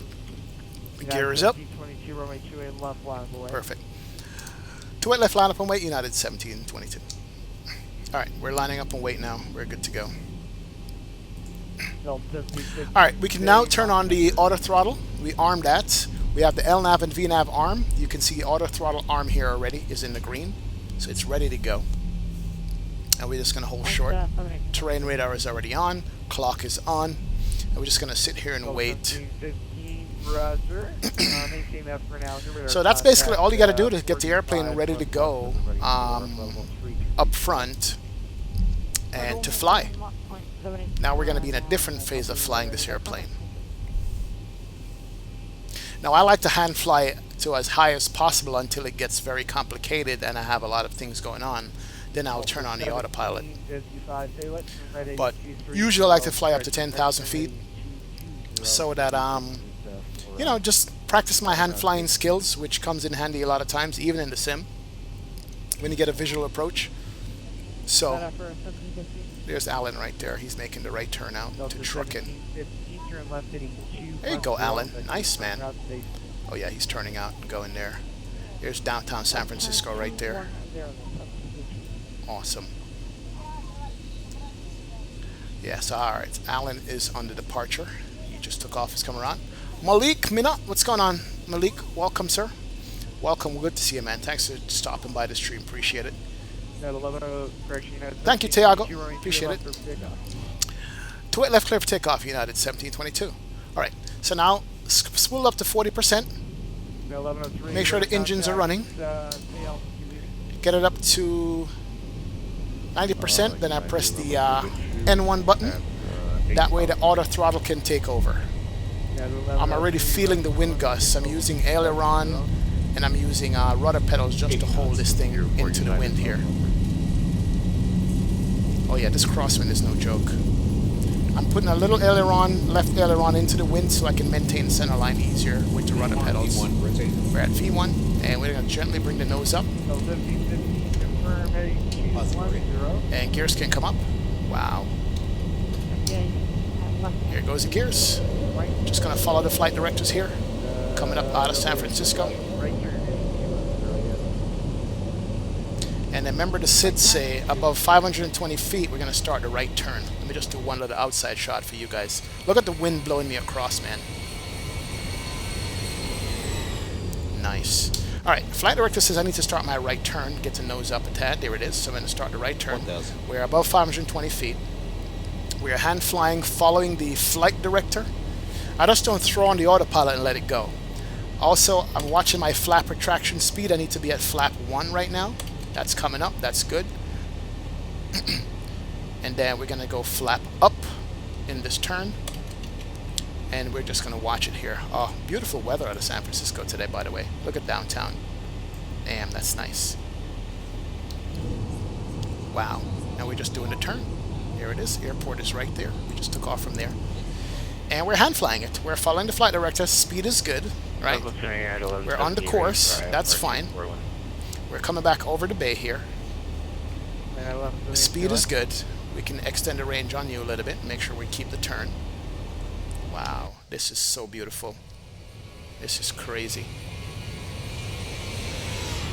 Oh, nice. That's the same departure Alan just did. So, using the flight directors, which is this cross here, I'm just following the path that is telling me to fly. So I'm somewhat on course with everything here, which is what I like. Wow, look at downtown. That's beautiful, man. Alright, let's pay attention. Alright, get the nose down a tad so speed can build up to 250 knots. We're heading direct trucking right now. And, yeah, we're at 4,000 feet. Aircraft is stable. A better view of downtown. I don't think that stadium is there anymore. Look at that, man. Get the nose back down, put some trim in. We're hand flying it. So this is our target speed right here. That's what airplane wants to do, is 250 knots. And we're on the lateral navigation, which is good. Autopilot is still not on yet. We're just manually flying this thing. And then we're coming over Oakland right now. That's Oakland Airport. We're going directly over, right there. Oh, yeah.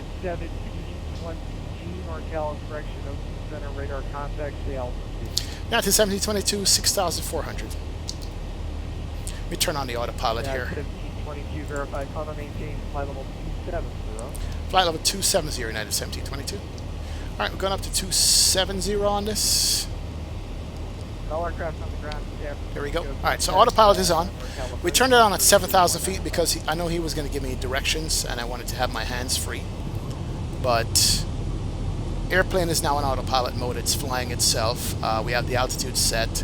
It's on LNAV, which is lateral navigation. It's on VNAV, so it's going to Does it speed when it gets above 10,000? It's going to speed up to like 280 knots or 300 knots. All I have to do is monitor the airplane now and make sure that we're not running into any mountains.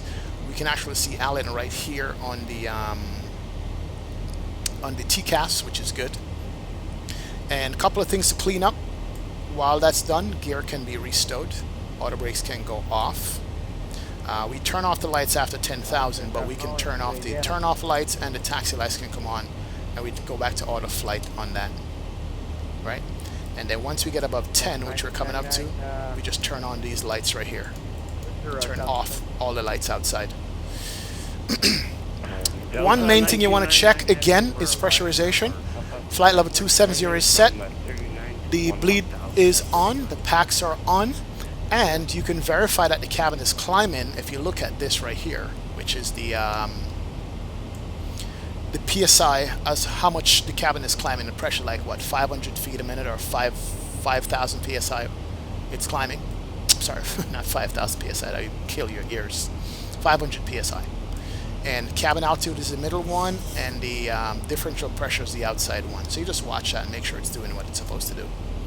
So here's 10,000 feet. Aircraft nose over just a little bit. Speed up to, what, 280 knots. Then it's going to start to climb up to whatever is set in here, which is flight level 270.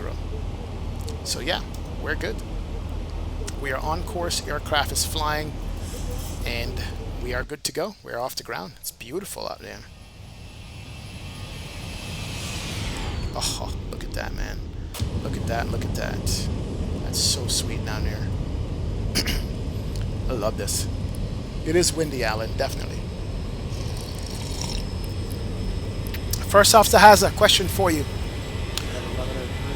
Are you putting the IRSs in align or nav mode? John, what's going on, man? Welcome, welcome, welcome aboard. Malik says, who here is Canadian? Not sure, man. Welcome aboard.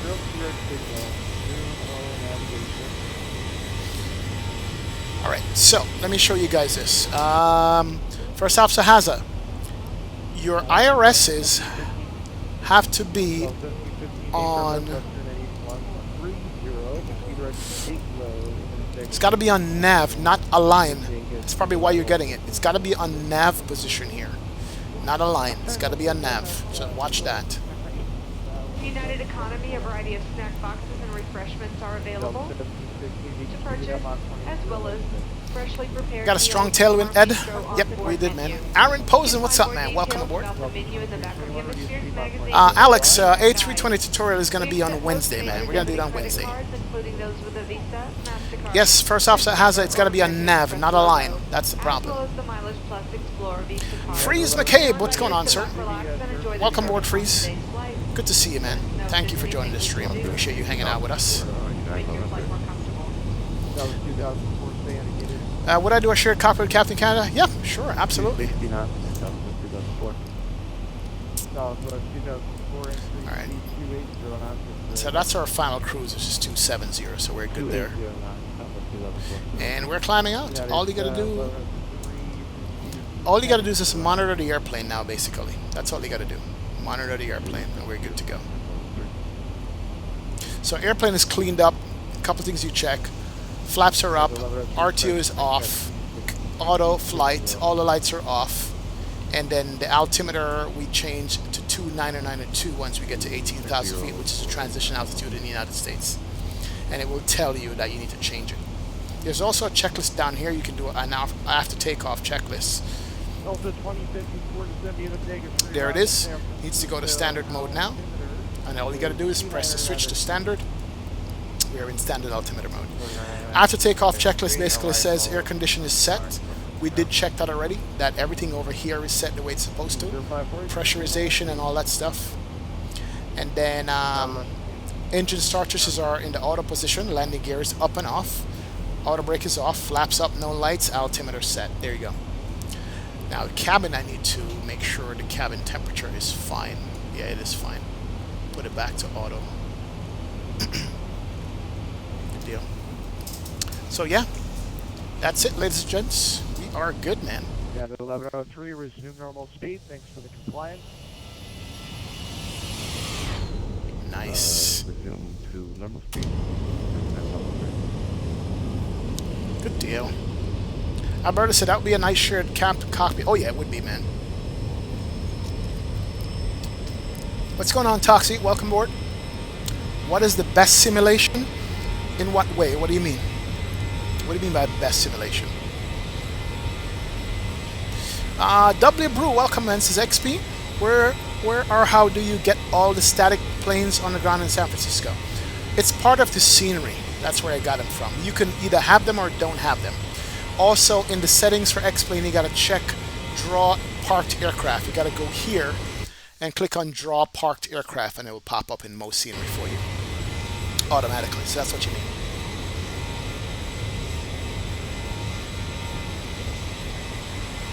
Freeze McCabe, thanks for the compliment, man. Appreciate it. Nicola Lukic. Yo Cap, how are you? Our clouds and weather so realistic? What plugin? Active Sky. I'm using Active Sky, Nicola.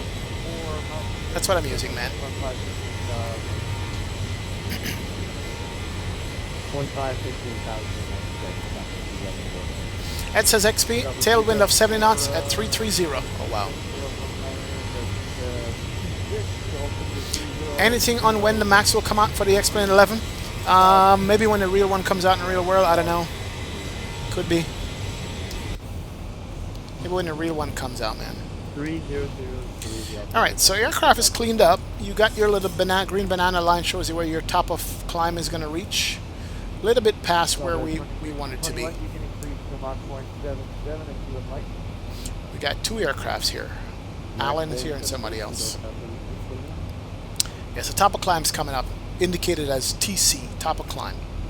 There it is, so you know exactly where you're going to be reaching.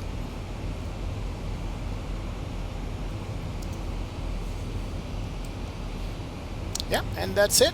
From aeronauts, all you got to do is just monitor the sim itself. That's it. All you got to do is monitor everything, make sure everything there's no emergencies at all. But yeah, we're good to go. Somebody was asking, how do you know when to descend? The way to know to descend, if you go to the progress page, it will show you. I'm sorry, the descent page, it will show you. It says, to top off descent. 65 miles and we're going to be heading down already. So it's not a long flight, it's a short flight. To TD, 65 miles. It will also show you here. There's a TC for top of climb and a TD for top of descent. If we stretch the range out, we might be able to see it. There it is. There's the top of descent here. Okay. Top of descent.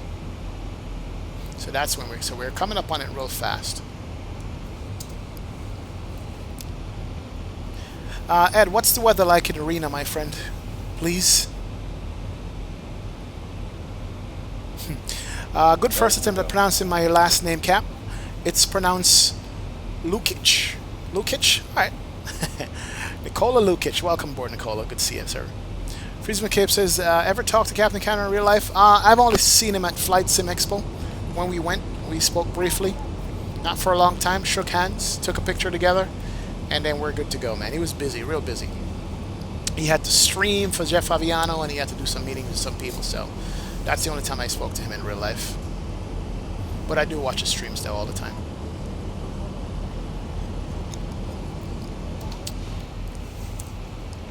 Should be an interesting landing coming back to San Francisco with that wind. Ed says tailwind is 70 knots. Yes, it is. I'm at 42 knots right now on the tailwind. Alright, so seatbelt sign can come off now. We are at top of cruise. Turn it off real quick. It's not a long flight. If you want to make announcements to the passengers saying that you leveled off, you can do that. Oh, look at that haze. Perfect. Lay Shaman from flight deck here. Seatbelt signs on. Gives you an opportunity to move out. Parker Sheldon says, hey, how's it going, XP? Hope your evening's going well. Thank you, Parker.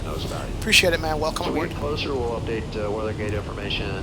Enjoy the ride. Thank you. Alan says, my sim crashed because I was missing a flag in the scenery. Oh my god. Are you kidding? Jesus. Sorry, Alan. That sucks, man. It takes so long to set up your stream and just to have it crash on you. Wow. Look at outside. This is ridiculous. Not worth it. I can't tell the last time I've seen California look this good. In the sim itself, it's usually cloudy around here. It really and truly usually is cloudy around here. This looks nice though. Wow, look at that river. The rip frames. Southwest 2004, expect the RNAV Damn. RT Zulu, runway 34 left approach to Reno.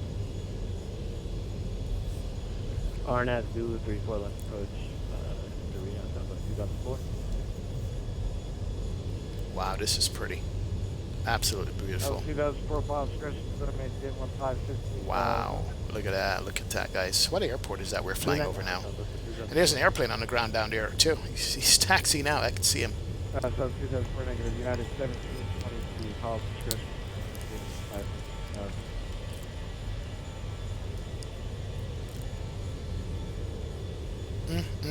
This is absolutely beautiful with the ortho photo scenery, guys. 1999 contact. I love that. 33.905. Nice. Nice looking, man. All right. Gonna go fix the scenery, Alan. You'll be back. Yeah, we could do Reno back to San Francisco, man, if you want. Reno back to San Fran, we could do that. Ryan says, one thing I love about XP is that for me, it never crashes. Coming from P3D, which crashed every 2 seconds, it was miraculous. Yeah, it happens, man. It happens.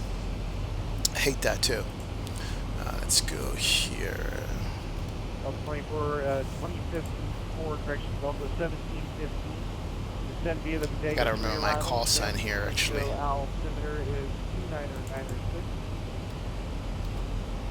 Remember to begin, but they got a rear level Delta 2621, when you're ready to set via the bodega, 3 level, Alright, coming up to mountains, basically. Once we cross the mountains, we start getting descent instructions from ATC, but it's just, I can't tell the last time I've seen the weather this beautiful. This side, man, this is awesome. Jeez. Caleb Nichols is XP. I'm Southwest 2004. Okay, cool, Caleb. Nice, man. That's good. What resolution are you running? Well, I'm streaming in 1080p 60 FPS. That's what I'm running, Ryan. Parker Sheldon, do you own any of the X-Craft Embraer aircraft? Just curious, as I might pick up the 175. No, I do have the SSG, which is not as pretty as the X-Craft, but it's a little bit more, how should I say, it's a little bit more detailed as far as the avionics is concerned. So I don't have any X-Craft, man. I have the SSG. Yeah, but yeah, I'm running 1080p on the resolution there. That's what we're running.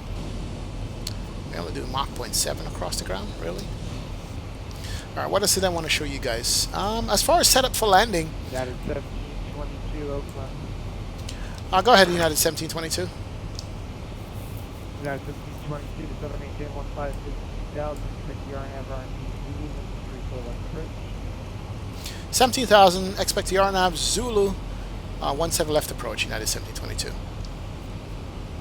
That's 1550. Sorry about that, 15,000. And the RNAV Zulu, 17 left approach, United 1722. Alright, we need to do two things. We need to start the descent process. So let's go V speed, and we're going to do a manual descent at 1,500 feet a minute here. Because he's descending us before our scheduled descent based on what the VNAV predictive, but that's fine. We just need to watch the speed here so we don't overspeed. I'm going to bring the speed back to about 320 knots for now. He said the arrival is going to be the RNAV.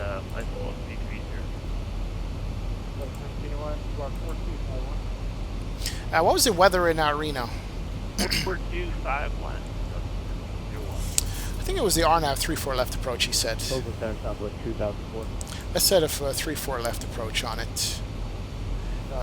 Execute that. Make sure it's in. And there's no discontinuity there.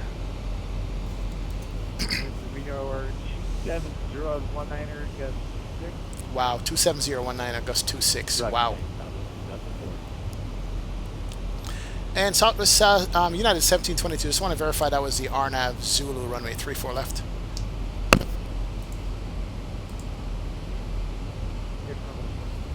Roger, thank you. Alright, we got a 17 Gustin 22 Out of 260, we're landing on the 3-4s. So we're going to have some kind of crosswind landing here. That's a lot of winds, man. There we go, Ed. Thank you so much. 270, 19 gusts and 26 on the landing. Wow, look at that. That's how pretty that is. Before I look outside, guys, let me do this real quick. What we're going to do is... Hold on, let me just make sure. Spoon tracer. Spook. We're going to do via spook, he said. Execute. Go back to the legs page. So we get vector to spook G4. Alright, we're good. If you go to init ref on the FMC, you're going to set up the landing speed. Based on your weight in the airplane of 127.1, what you're going to do, we're going to land a flap 30 because we have a 11,000 foot runway. So we have a very long runway. If it was a shorter runway, we could land at flap 40. We're going to land at flap 30, so you click that, and you click it again, and it pastes it there. So here's the flap and the speed. Flap 30, 139. 11,000 foot runway also. The auto brake can set. We're going to do auto brake 2. That's normally what I use for a long runway. If it's short, we do auto brake 3. I never do max auto brake. So there's my descent. Wow. Is that Lake Tahoe right there? Is that what we're looking at? Whoa. Look how pretty that is, guys. Are you kidding me? Damn.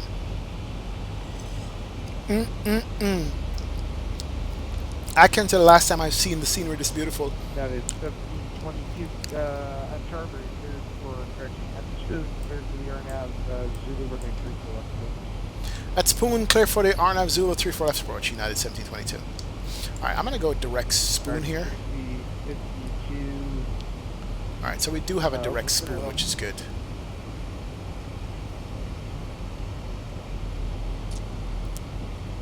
And actually, what I want to do is, I'm going to delete spook. That was the wrong one where I put in.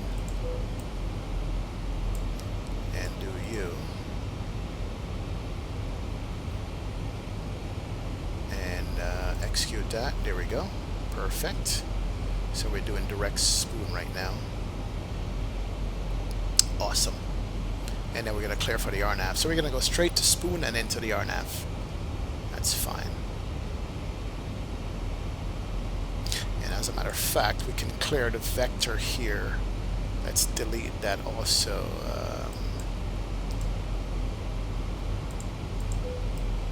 And do spook to J4. Execute. There we go. Alright, cool. We're fine. Look at that, guys. Look at this right here. Are you kidding me? I think that is Lake Tahoe, man. Parker Sheldon, what's up? The bundle that is... Okay, I got you, man. Yeah, it's good. For 45 bucks, you know, you can't beat it. I mean, I've seen Captain Canada fly it, and he likes it, especially the one, was it the 145? E145 or something. But yeah, it looks real good, man. It's real good in the sim.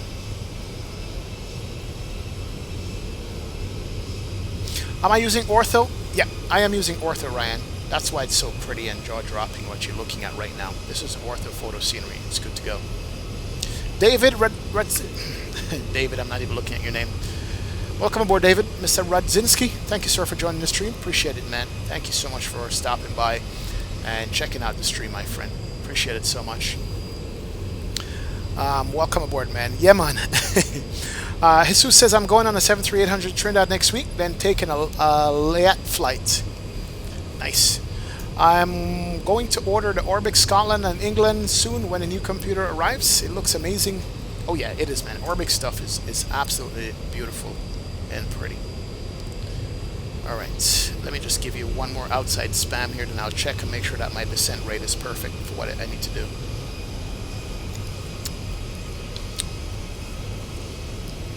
That is Lake Tahoe, right? Am I right, guys?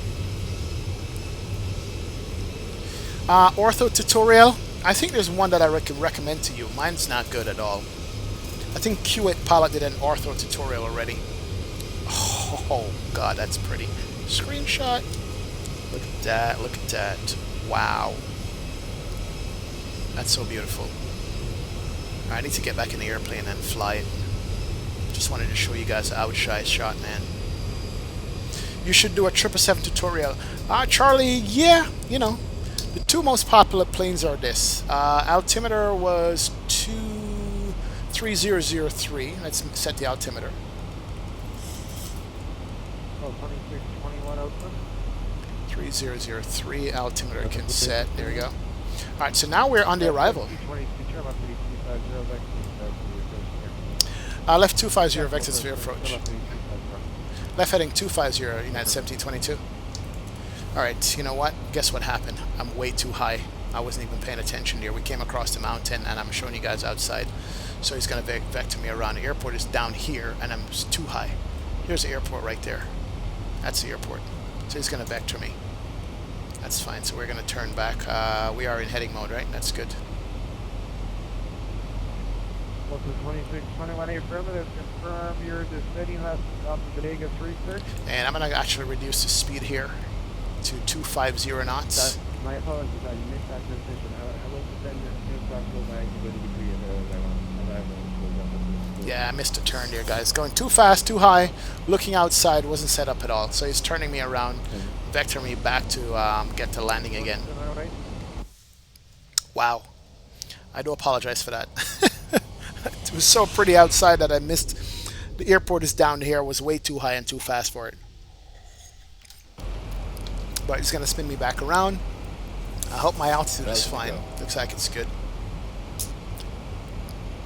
Yeah. If you look here, you could see that I was way above the glide path. And if you look at the VNAV profile, I was way above, like 4,000 feet too high. Welcome Center, good evening, Delta 27. So he's turning me back around, that's fine. 303. Captain Hall says, this is one of the most pure streams I've seen you do. This is, as Ryan says, jaw-dropping, getting into the flows. Thank you, man, I appreciate it. I try to explain stuff when I fly to you guys, just to see, let you guys know what I'm doing. And as time goes by, we'll do some more.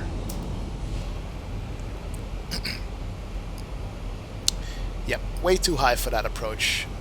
I didn't realize that. I wasn't paying attention. But it's all good.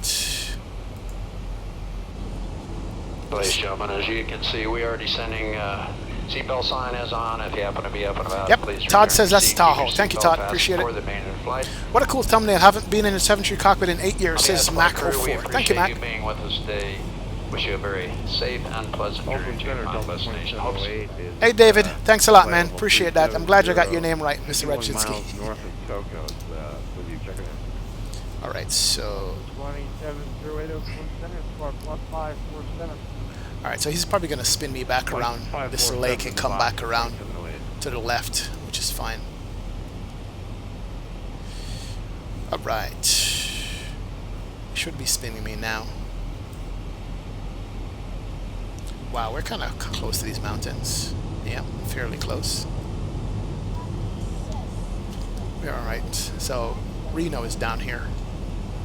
There's Reno right there. I was just way too high to make this approach on the left runway, which is this one, 11,000 foot runway, and pull off to the end because it's very windy. So he's going to spin me back around to the left and probably line me up again. Hopefully he's paying attention.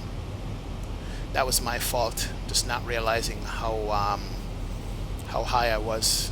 I should have gotten down way sooner than that. No problem, Ryan. Appreciate it, man. I never watch lives on YouTube, and it's 2:47 a.m. here. Thank you, Ryan. Appreciate it. Gio says, well, got my second butter today. Zebo 1, Tolis 1. Reno is sketchy, but still a butter. Thank you, Gio. Awesome. Ed Reed trying to speak Patois. Sit down on a seat. I'm better sit down on a seat. All right. Open center, says 101 uniform Delta, +2 sensors on the ground at number 1. All right, guy, come on. Spin me back around. I need to go back over this lake. This lake is so pretty. Oh, look at that. Wow. That is beautiful. Let's do an outside shot of it.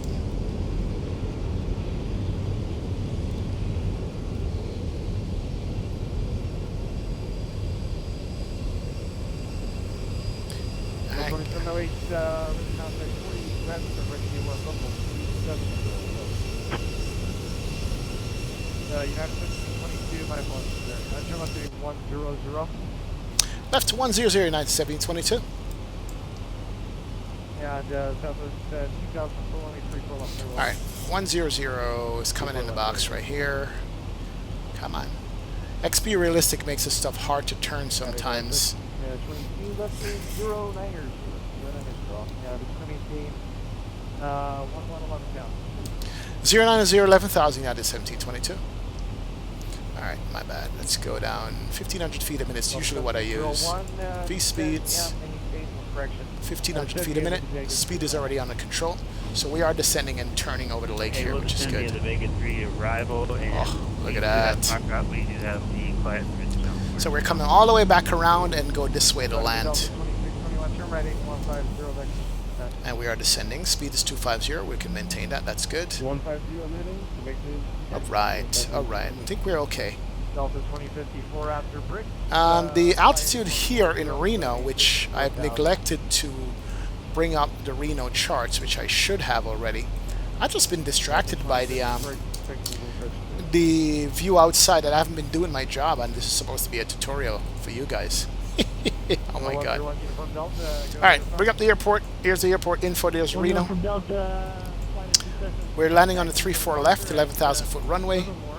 The approach should have been, we're going to do the RNAV 34 left. RNAV Zulu, which is this one right here. And here we are, coming back to the RNAV Zulu. To Spoon and to Masu. So that's what we're using for the landing. And we're over the lake, as you can tell. 22. Would you like vectors in for the visual approach? Would that be easier? Or do you want to take the approach from Spoon? Vectors of visual would be nice, United 1722. Roger. United 1722, maintain 11,000 for now. Turn left lean 060. 17,000, maintain 11,000, heading 060, United 1722. So it's going to get me going to Masu. Masu is above 8,100 feet. So once we get to Masu, which is this one right here, we're just going to line up with the runway and land. So we're good.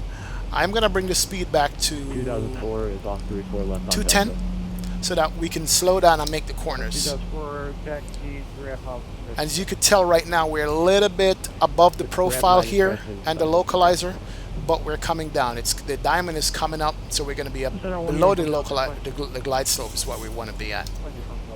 But we're going to do a visual landing though. Let's get these lights on here, coming up on 10. And the airport is going to be right over these mountains right here. We should be able to see it, and we're going to do a visual landing on it.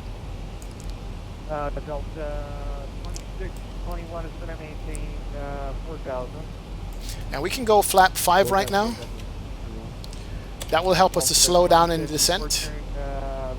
And that's the flaps coming out. Leading edge flaps is coming out right there. And then the trailing flaps are going to come out too. There it is. So that's going to help us to slow down. So flap 5 is your friend in this airplane to slow down. And let's bring it all the way to flap 5. Flap 5 is coming out there. One left and one right. That is going to be your friend to slow down. I can also arm the speed brakes. There it is. 8,000. Turn left heading 030. Intercept the runway 3 for left localizer. Enter 11 o'clock and 0 miles is the Reno Airport reporting today. 030, 9,000, and we have the field in sight, United 1722. There's the field right down there. United 1722 with the pressure left. Clear for the visual 34 left, United 1722. Now, even though I got the visual, I'm going to turn on the VRAM loc so you can pick up the localizer.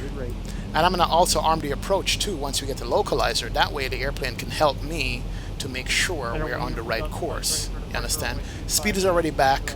I'm going to actually bring back the speed to 180. I'm going to slow it down from now. This airplane is very slippery, so you want to slow down way before you need to, until you get a feel for the airplane and where you need to be at what altitude. Because it's hard. Right now I'm still high. I'm going to bring it down to 2,500 feet a minute.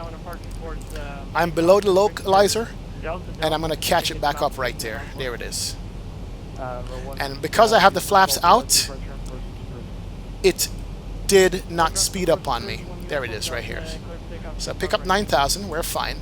So now we're going to make the left turn. The localizer is going to come in right there. And it says heading select, VRAM loc is armed. It's going to go to green once it locks on the localizer. And it should follow it. United 5574, moving 3 left on its way. 1,000 to go. Let's bring it down to 7. Want to make sure we stay below the glide path. 1999, Bravo, Alpha, correction, contact ground 121.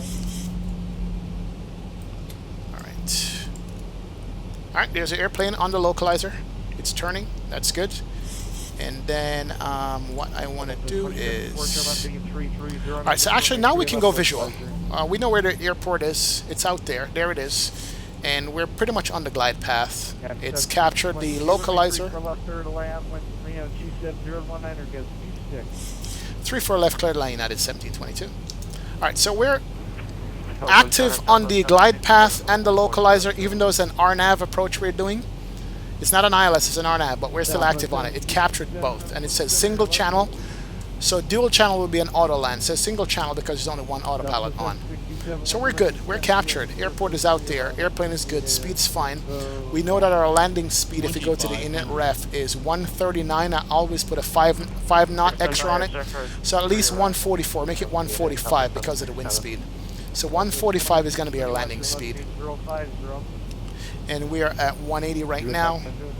And we're going to roll out some more flaps and get the gear down. So let's do that.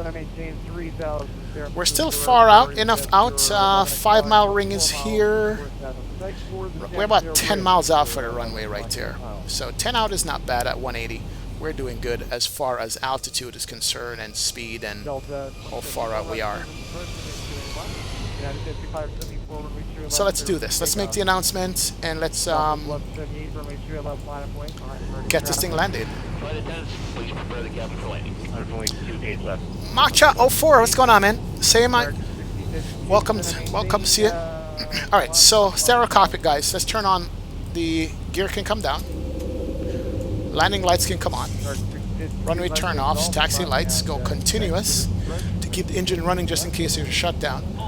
Seatbelt should have been on. 1,000 feet, stabilized. The mountain is saying pull up because it's seen the terrain so close. Wow. Did we miss the terrain or did we miss the terrain? Yeah, we're good. But we're fine. We're on the glide path. And let's bring the speed all the way back to our final and let's get the flap out. And we said we're landing at 155. 145 is landing speed. There it is. Alright, so flaps coming out. We're at flap 25. Let's go flap 30. Full flaps coming out.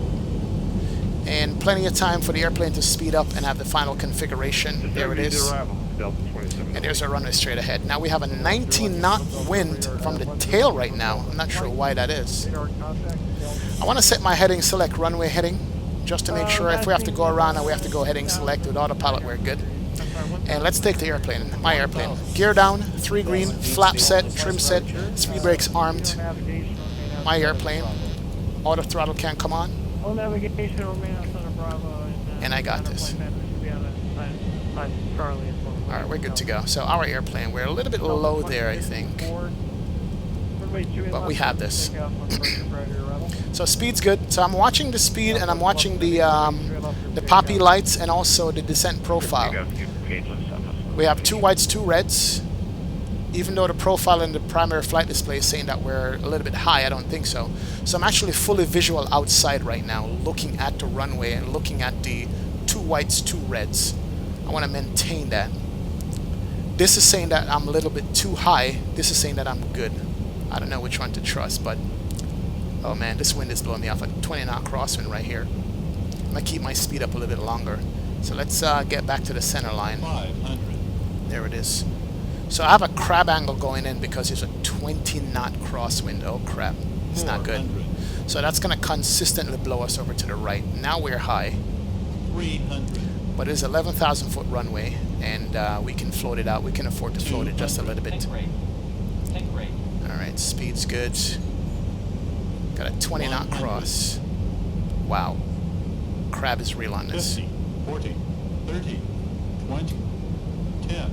Alright, and we can float it just a tad. There we go. There we go. And kick the nose to the right. Get the center line back. And reverses came out. Wow, that 20 knot is no joke. It kicked me off over to the left, man. But she's slowing down nicely. We had a decent landing. It's fine. Auto brake is working. And let's go manual braking here and get off to the left. Reverses can come in. There we go. We got it down. Wow. That was a 20 knot almost direct crosswind on this thing.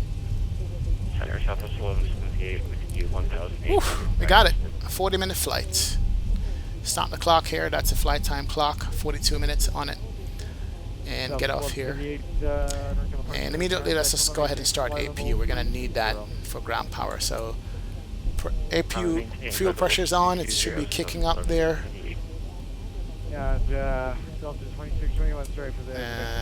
Rip. No, APU's not coming on. Let's hold it right there until the ATC acknowledges us. Auto brake can't come off. We can turn off the landing lights. Turn off lights. Taxi light remain on. We can go back to auto. Turn off the yaw damper. And APU is finally spinning up. Good. Good deal. Check that. That's good. Let's bring up the flaps here. Flaps are coming up. That's good. And then we can stow the speed brakes there. There we go. Alright, brakes are stowed. Flaps are coming in. We made it, guys. Absolutely. Turn off the terrain radar. We don't need that. That's fine. And APU should be available here. 1722 check to the Ram V Alpha. Good day. Ram V Alpha United 1722. Thank you. Alright, and let's just make sure where Alpha is on the charts. Alpha is basically this taxiway. Alright, so straight across beside the Southwest, and we made it, guys. Woo. Wow. Welcome to Reno. Not bad. That was close, pilot 2333. That was close, man. Oh yeah, that crossing was ridiculous, man. Very sketchy landing, Geo. Wow. Very, very close. Captain Christian Rivera, you missed the stream again, man? Oh, you're here, man. That's good. We're going to do one more leg back over to San Fran, I think, and we'll call it a night. What zoom level do you use for ortho, and does it mess up airports if you're on the ortho tile? I do custom zoom levels around the airport, and I do basic tile 15, zoom level 15 for the entire tile itself. Do I have a Cytec mod? No. I don't have a Cytec mod. Where is the taxi light for this? We're going to take this gate right here. Turn off the taxi light. We don't have blind the marshal. So APU is good. Gens can come off. Turn on the APU bleed. Turn off the engine bleed. We don't want to have a dual bleed and blow the APU. So that's fine there. Pitot heat can come off also. And window heat can come off. Good deal. And we're going to take this gate right here.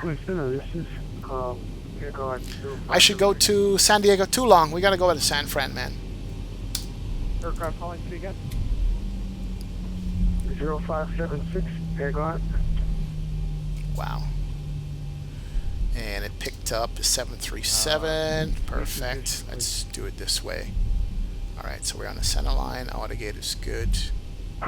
I'm to about maybe 2 miles north of San Francisco Airport. Just request landing clearance on the ramp.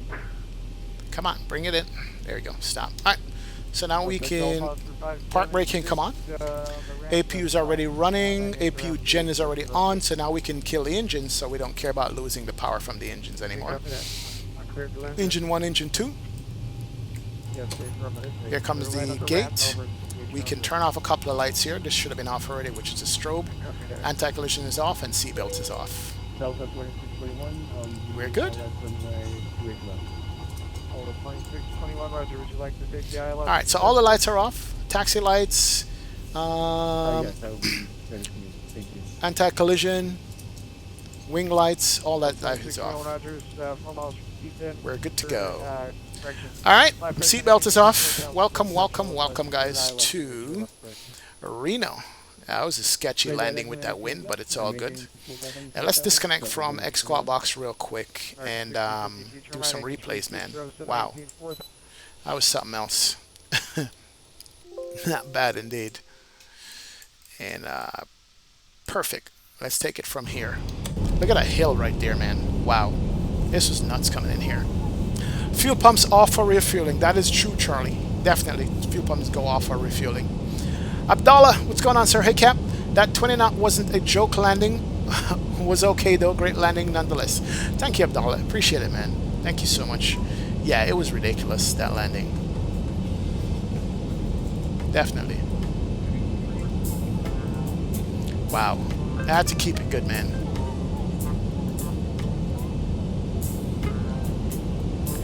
Adriano, what's up, man? Welcome aboard, sir. Good to see you. Thanks for joining the stream.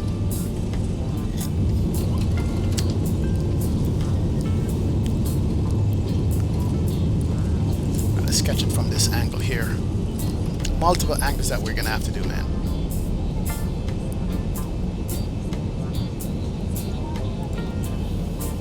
Wow. I don't care what that landing rate was, just getting on the ground was good. Is there a weather radar for the Zebo? Yes, weather radar definitely is there for the Zebo. Definitely.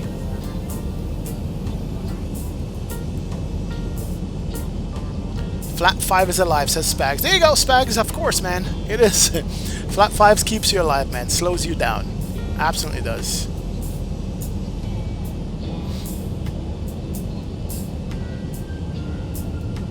Aviator Caleb says I went a 9-mile bike ride. Wow, it's crazy, man.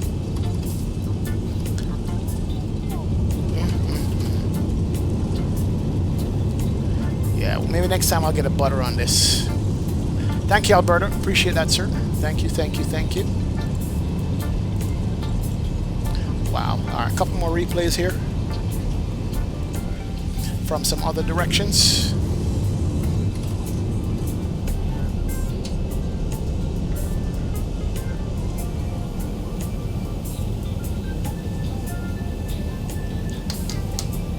Let's do it from there.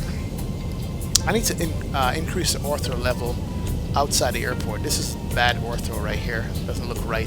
Need to do that. Alright, give me 1 second, guys. I'll be right back. I'll keep running these replays here.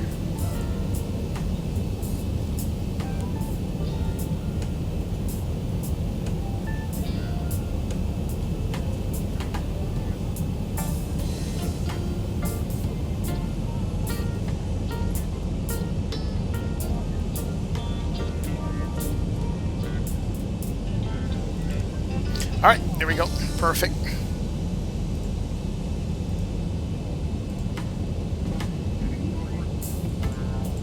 Not bad, actually. For a crosswind, I'll take it. I remember when I started flying, man. Anything crosswind would just kill me. I just never know how to handle it. Never know how to handle the wind. See how the wind picked up the wing and almost pushed me over? That's how realistic X-plane is with these crosswind landings. Let me show you from this angle right here. So I had the crab coming in, right? The crab angle. But when I touched down, it actually literally pushed the wing up like it wanted to blow me off the runway. I had to correct for it. Also, pilot, what's up, man? Welcome aboard. How you doing, man? Welcome, welcome, welcome. Glad to see you on the stream. All right, there we go. So we got it down, and all of a sudden the wing was tipping over right there. You could tell. I had to bring it back down. Yeah, it was no joke. Do it from one more angle here.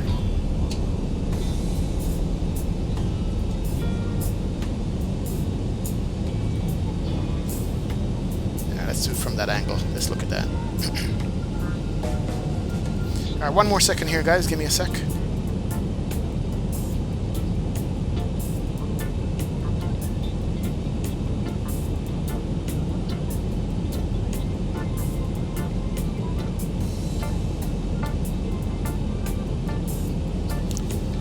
Yeah, this scenery comes with the ortho, by the way.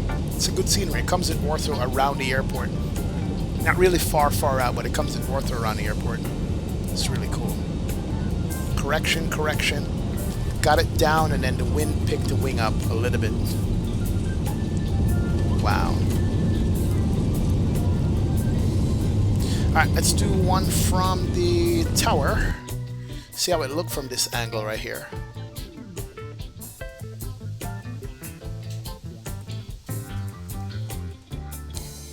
fighting that wind, man. See, I'm doing the left aileron all the way just to get it to stay in the crab.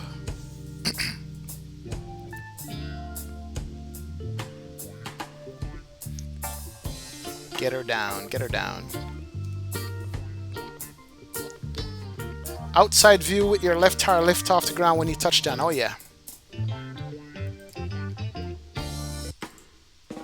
Fight the wind. Just fighting the wind there. She was pretty stable though. And keep that angle. There you go. There he is, right there. Right there. Look, see? Lift up. Wind was pushing me off. I was like, whoa! What's going on?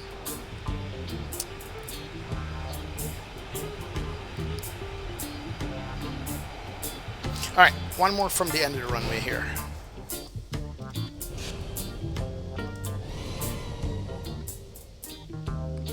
Alright, look at this crab coming in. Yep, that's a serious crab. Gear view, Ed? Yes, no problem. We'll do a gear view, man.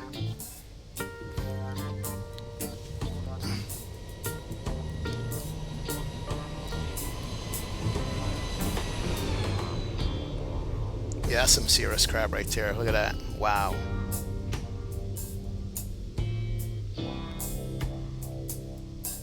Yeah, I kicked the nose over.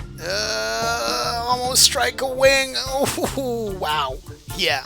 Sketchy. Jeez, man. That 19 knot on the cross is bad. Alright, guys. I have some bad news. Looks like I'm going to have to go. I was going to do another leg back to San Francisco. I just got a message here. I got something emergency I got to take care of. I do apologize about that. There's nothing I can do about it. There's nothing I can do to get out of it. I wanted to do another leg back to San Fran for you guys, but I can't. So I'm going to call it a night now. I appreciate you guys hanging out with me. Hopefully you learned something from the stream and how to use the Zebo properly. And just appreciate it so much for being a part of the stream and checking out the channel and hitting the like and the subscribe button. Hopefully I was able to teach you guys something that you didn't know before, even if you've been flying the plane. I'm going to have to run, but I'll definitely be back on Wednesday. As a matter of fact, Wednesday I might do a much earlier stream in Europe for the European guys who are here, who are always up late with me. So, and I also need to do a tutorial on the Airbus, the A320. So we're going to do that. We'll see. I'm trying to see if I can do one Wednesday, but we're definitely going to be back on Wednesday. I'm not sure of the time yet, and I'm going to make sure that you guys are set with the Airbus stuff if you haven't flown it before. So I appreciate you guys hanging out with me. Thank you for stopping by, and thank you, Ed, for being in the channel and helping out. Alberto, AVO man, Spags is here, Alan is here, everybody, man. Thank you guys so much for hitting the like and the sub button. I will see you guys on Wednesday. I do apologize for having to go here, but had an emergency come up on me here at the last minute. But thank you so much for being a part of the stream, man. I appreciate you guys hanging out in the stream and in chat, man. Definitely. Let me give you one more view of the landing here. But thank you for being up with us. X-Plane 1972 saying see you guys on Wednesday. Take care. Bye-bye.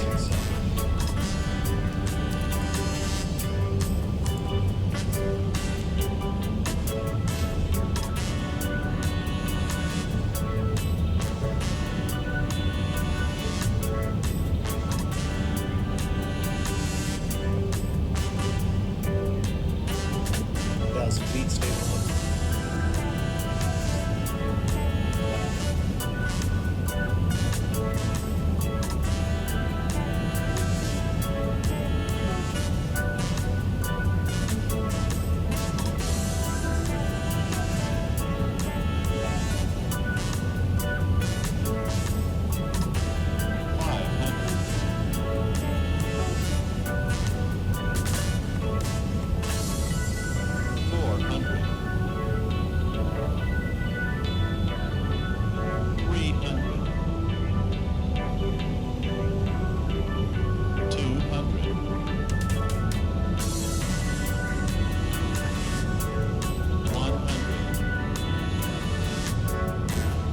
50.